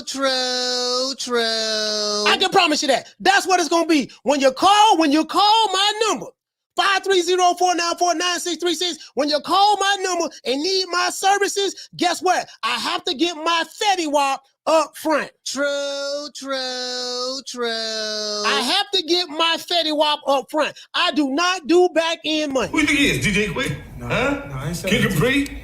I didn't say that. Oh, you must be Jimmy Walker. Well, you ain't nothing.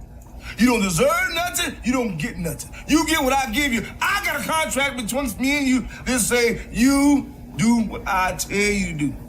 Therefore, shut the fuck. Don't say nothing. Don't speak to me. Don't look at me. I just want money. You know, I just said. Blue, if I raise up, gonna be trouble. Trouble. I'm walking off. They're gonna be talking about hey, look here. See, they're gonna try to pull rank with me. They're gonna try to pull rank with me. Do you know who I am? Man, I don't give a fuck who you is. I'm Al Heyman. I'm Bob Arum. Do you know who I am? I'm Eddie Hearn. I'm Frank Warren. Man, look, I don't give a fuck about neither one of y'all. Pay me my money. If you want to use my services to promote your fighters, you got to pay me. I don't care nothing about who you is.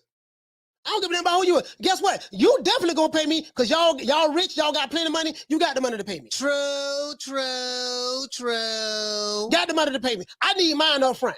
You know what I mean? I don't like that fighter anyways. They're gonna be like, hey, they're gonna be trying to get me to promote a fighter. They're gonna be trying to get me to promote a fighter that I don't even like. Oh, yeah, I don't like that, man. I don't like that old garbage ass nigga. That nigga trash in the motherfucker, dog. Y'all want me to promote him? Oh, I'm gonna charge you extra for him. Hey, shout out to hey, Strategy. Hey, okay. We're dropping that half for bam, dub on your boy. Hey, Leroy. Super chat received. Playtime's over, boy. Hey, he said Oscar needs you. He said you're bilingual and you can add in interpreter fees in the negotiations. All I'm saying is this here. Hey, Strategy, this is all I'm saying. Shout out to my sister Nick Ritz. When they come try to get me to work for free, I'm gonna be like, Bob M, Al Heyman, when y'all come to me try to get me to work for free, I'm gonna be like, who you think you is? DJ Quick? King Capri? Oh, you must think you Don King. Al, Bob, you ain't nothing. You don't deserve nothing. You don't get nothing. You get what I give you. I got a contract between me and you that say you do what I tell you to do. Therefore, shut the fuck, don't say nothing, don't speak to me, don't look at me. Al, Bob, let me tell you something. If you don't pay me my money up front, it's gonna be trouble. Trouble. Now walk it off. I need mine though. I need mine. I ain't finna do no Ellis setback ass kissing. I ain't finna be boot licking. I'm not finna tell you what you want to hear. The only thing I want to hear is where my money at. You putting on these garbage ass fights. Don't nobody know who your fighter is. You're telling me he a star, but don't nobody know him. You know what I mean? You can't mention the names. Don't nobody even know this dude. You are in desperate need of my services. Telling you right now. Telling y'all by the end of this year. I'm going to be the hottest name on YouTube when it comes to the YTBC. Y'all going to have to deal with me. You get what I'm saying? If you want me to promote your fighters, boy, y'all gonna have to come clean, dog. I'm telling you right now, bro. You gonna have to come clean, boy. I need my money up front too. I do not do back end. I ain't doing no back end. You can't sweet talk me. None of that. I need my cheese. I gotta get me. Period. True, true, true. I got a rabbit that need to eat. We got a dog named Cookie. You see what I'm saying? We got children. We got an entire family here. We got an entire family here. You get what I'm saying? I gotta get that. Dog. I'm telling you right now. Cause these old garbage ass, these old boring ass interviews. You know what I mean? Fights coming up. Don't nobody know about the fight coming up. And then you want me to pay $80 the pay-per-view? Listen, if you want me to spend $80 on a non-pay-per-view fight, at least get me excited about it. Sell it to me. Y'all don't even know how to sell these non-pay-per-view fights. At least sell it to me. Convince me you want me to buy Deontay Wilder versus Robert Helenius. Convince me you want me to buy Tank Davis versus Hector Garcia. Convince me you want me to buy Roland Romero. He never fought pay-per-view outside of Tank. Roland Romero versus Isak Cruz if they fight or whatever. You gotta sell it to me. Y'all are doing a terrible job in selling it. That's the problem. You know why you can't sell it? Because you ain't got to give the gab. You don't talk. And y'all just old dinosaurs. Y'all doing old school tactics in a new school era. Things have changed, baby boy. You're doing you're doing old school tactics in a new school era. And then you say, well, we do everything on social media. Y'all don't even know how to work social media. It's more than just putting it on social media and then we gonna get the views. It's a lot more than that. You gotta have the oratorical skills or the oratory to be able to sell it to someone. People gotta be able to feel where you're coming from. If they can't feel it, they're not gonna buy it. If you got a boring personality up there that can't sell the fight, don't know how to make the people feel, have the twistity rolling through their veins. I'm gonna give y'all a perfect example before we go. In the 80s, right? I used to go to the wrestling matches. I used to go to NWA, right? National Wrestling Alliance. They had Gordon Soley. And they used to come to Tampa. Dusty Rhodes, the Four Horsemen, you know, Ric Flair, all those guys, Coco Beware, Bubba Smith, Tori and Dory Funk, the Briscoe brothers, you know, just Kevin Sullivan, the Purple Haze, like all of those guys, the Midnight Express, all of those guys used to come through. That's when they had wrestling in different regions, right? All of those guys used to come through, right? Those wrestlers were so good at selling the match that I used to think that listen, this is a true story. Dusty Rhodes was my favorite fighter, a wrestler growing up. And then it became Hulk Hogan. Dusty Rhodes, when they used to do the promo, Dusty Rhodes get up there and talk. You know what Mean Gene, he say, Gordon Soley, Dusty Rhodes, the American Dream. This Tuesday night in Tampa, Florida, at the Armory, which is on MacDill, MacDill, right? In Tampa. When I catch Ric Flair and Dusty Rhodes drop the American Dream, when I drop the bionic elbow on his blonde little hair, and I have him bleeding like a pig all across the ring, like I used to believe that stuff. Dusty Rhodes was in the ring fighting Ric Flair for the heavyweight title. Now, I didn't know Dusty Rhodes and Ric Flair were friends. I didn't know wrestling was fake. But they did such a good job in selling it, right? Y'all follow me. They did such a good job in selling it that I thought it was real. They jumped Dusty Rhodes in the ring. When I say they, I'm saying Arn Anderson, Ole Anderson, Tully Blanchard, Ric Flair. Ric Flair was getting his ass whooped. That's when they used to fight for an hour. They used to fight for an entire hour. The main event was an entire hour. If you young, you my age, you know what I'm talking about. They fought for a whole hour.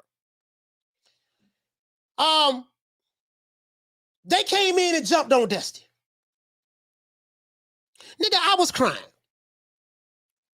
I was so hurt. I jumped out my chair and was running to the ring. My stepdaddy had to grab me.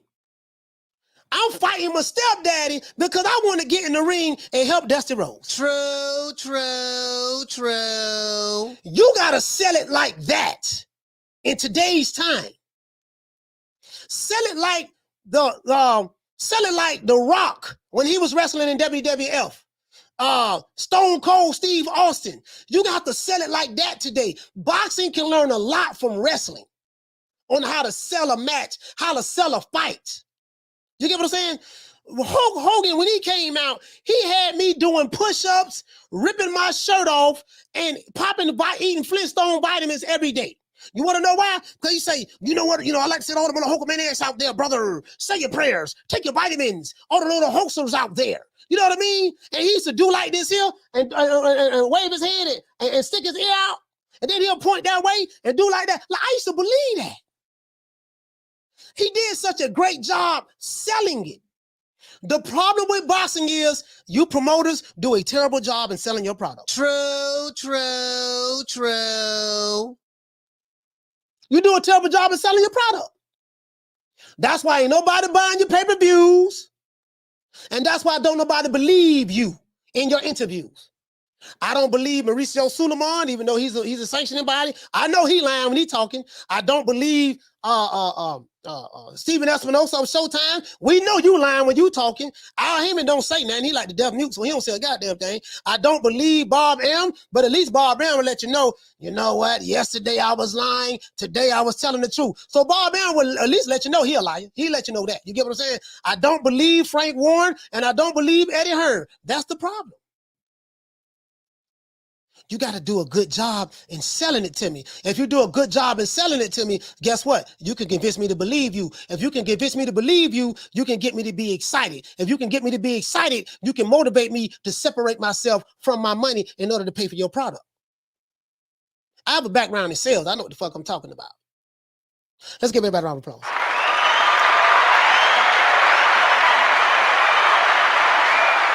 Yeah. I'm just saying. I'm telling them right now, bro.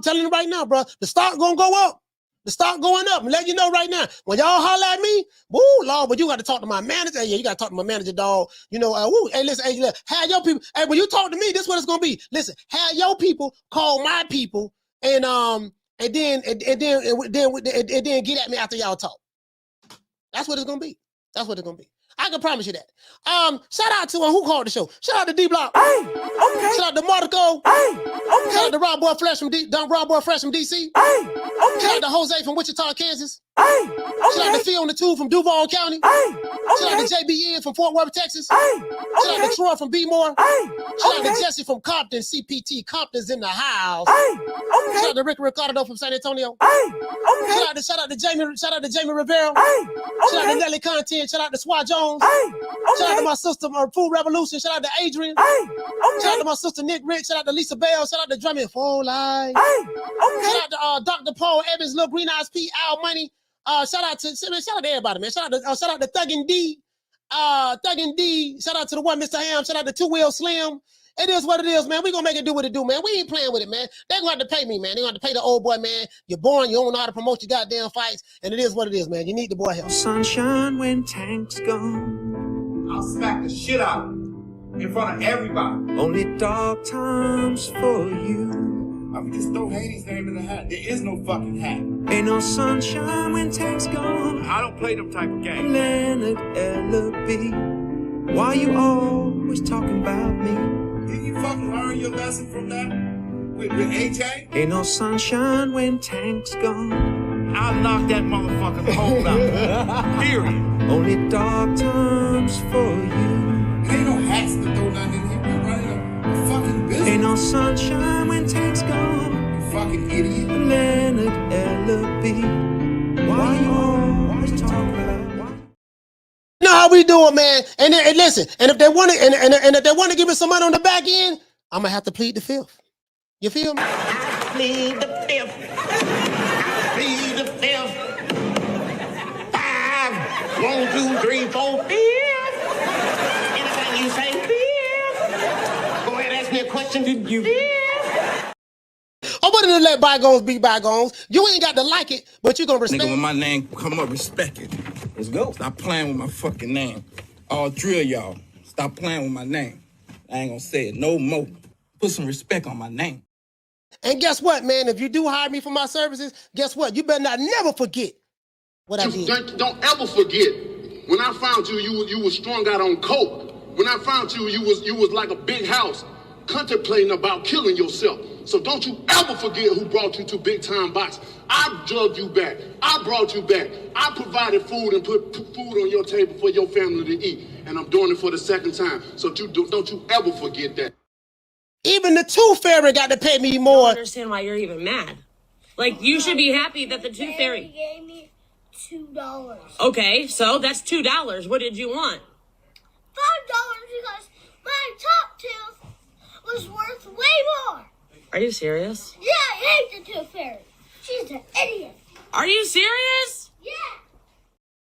And for all of those who don't agree with me today, you got to have vision. Well, I respect your ambition, Willie, but you got to have vision. They gotta have vision. You gotta have vision. And anybody hate on the old boy, we gonna put our foot up. Yo, I will break my leg off, up in your ass so far that you be shitting sneaker for a month. Even a karate man can get I'm a karate man, all right? Karate man bruise on the inside. They don't show their weaknesses. It is what it is, man. Once again, it's on the Coach Malachi Williams signing out. True Media Today, USA Boxing. Riley, let everybody know what time it is. Look, fuck you. Fuck the plane you flew in on. Fuck them shoes. Fuck the socks with the bell on it. Fuck them cheap-ass cigars. Fuck your yuck mouth teeth. Fuck your hairpiece. Fuck your chocolate. Fuck Guy Ritchie. Fuck Prince William. Fuck the Queen. This is America. My president is black and my Lambo is blue, nigga. Now get the fuck out of my hotel room. And if I see you in the street, I'm slapping the shit out of you. Shout out to Rick, man. Drumming for life, Adrian. It is what it is, man. Man, y'all shut that soft Shut that soft ass shit up. And the best man Shut to win. That's some soft ass shit. Shut that soft ass shit up. All that soft talking. I know you can do it, man. You got the. Man, shut that soft ass shit up. They said they're thinking about taking the old boy to jail for committing no crime. You sound like a bitch. Bitch. Man, I ain't worried about jail. Shit, man, I don't give a damn about going to jail. Nigga, take me to jail. Take me to jail. Shit, lock me up. Lock me up. Throw away the key. Throw away the key.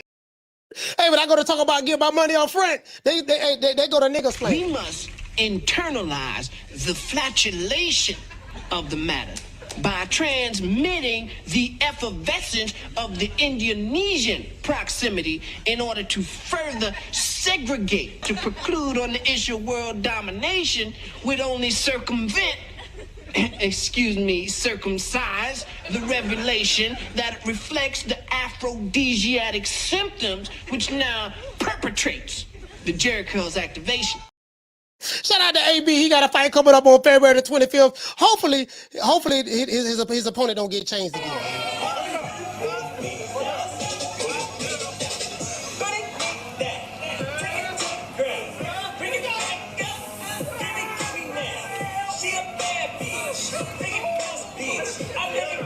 Turn around.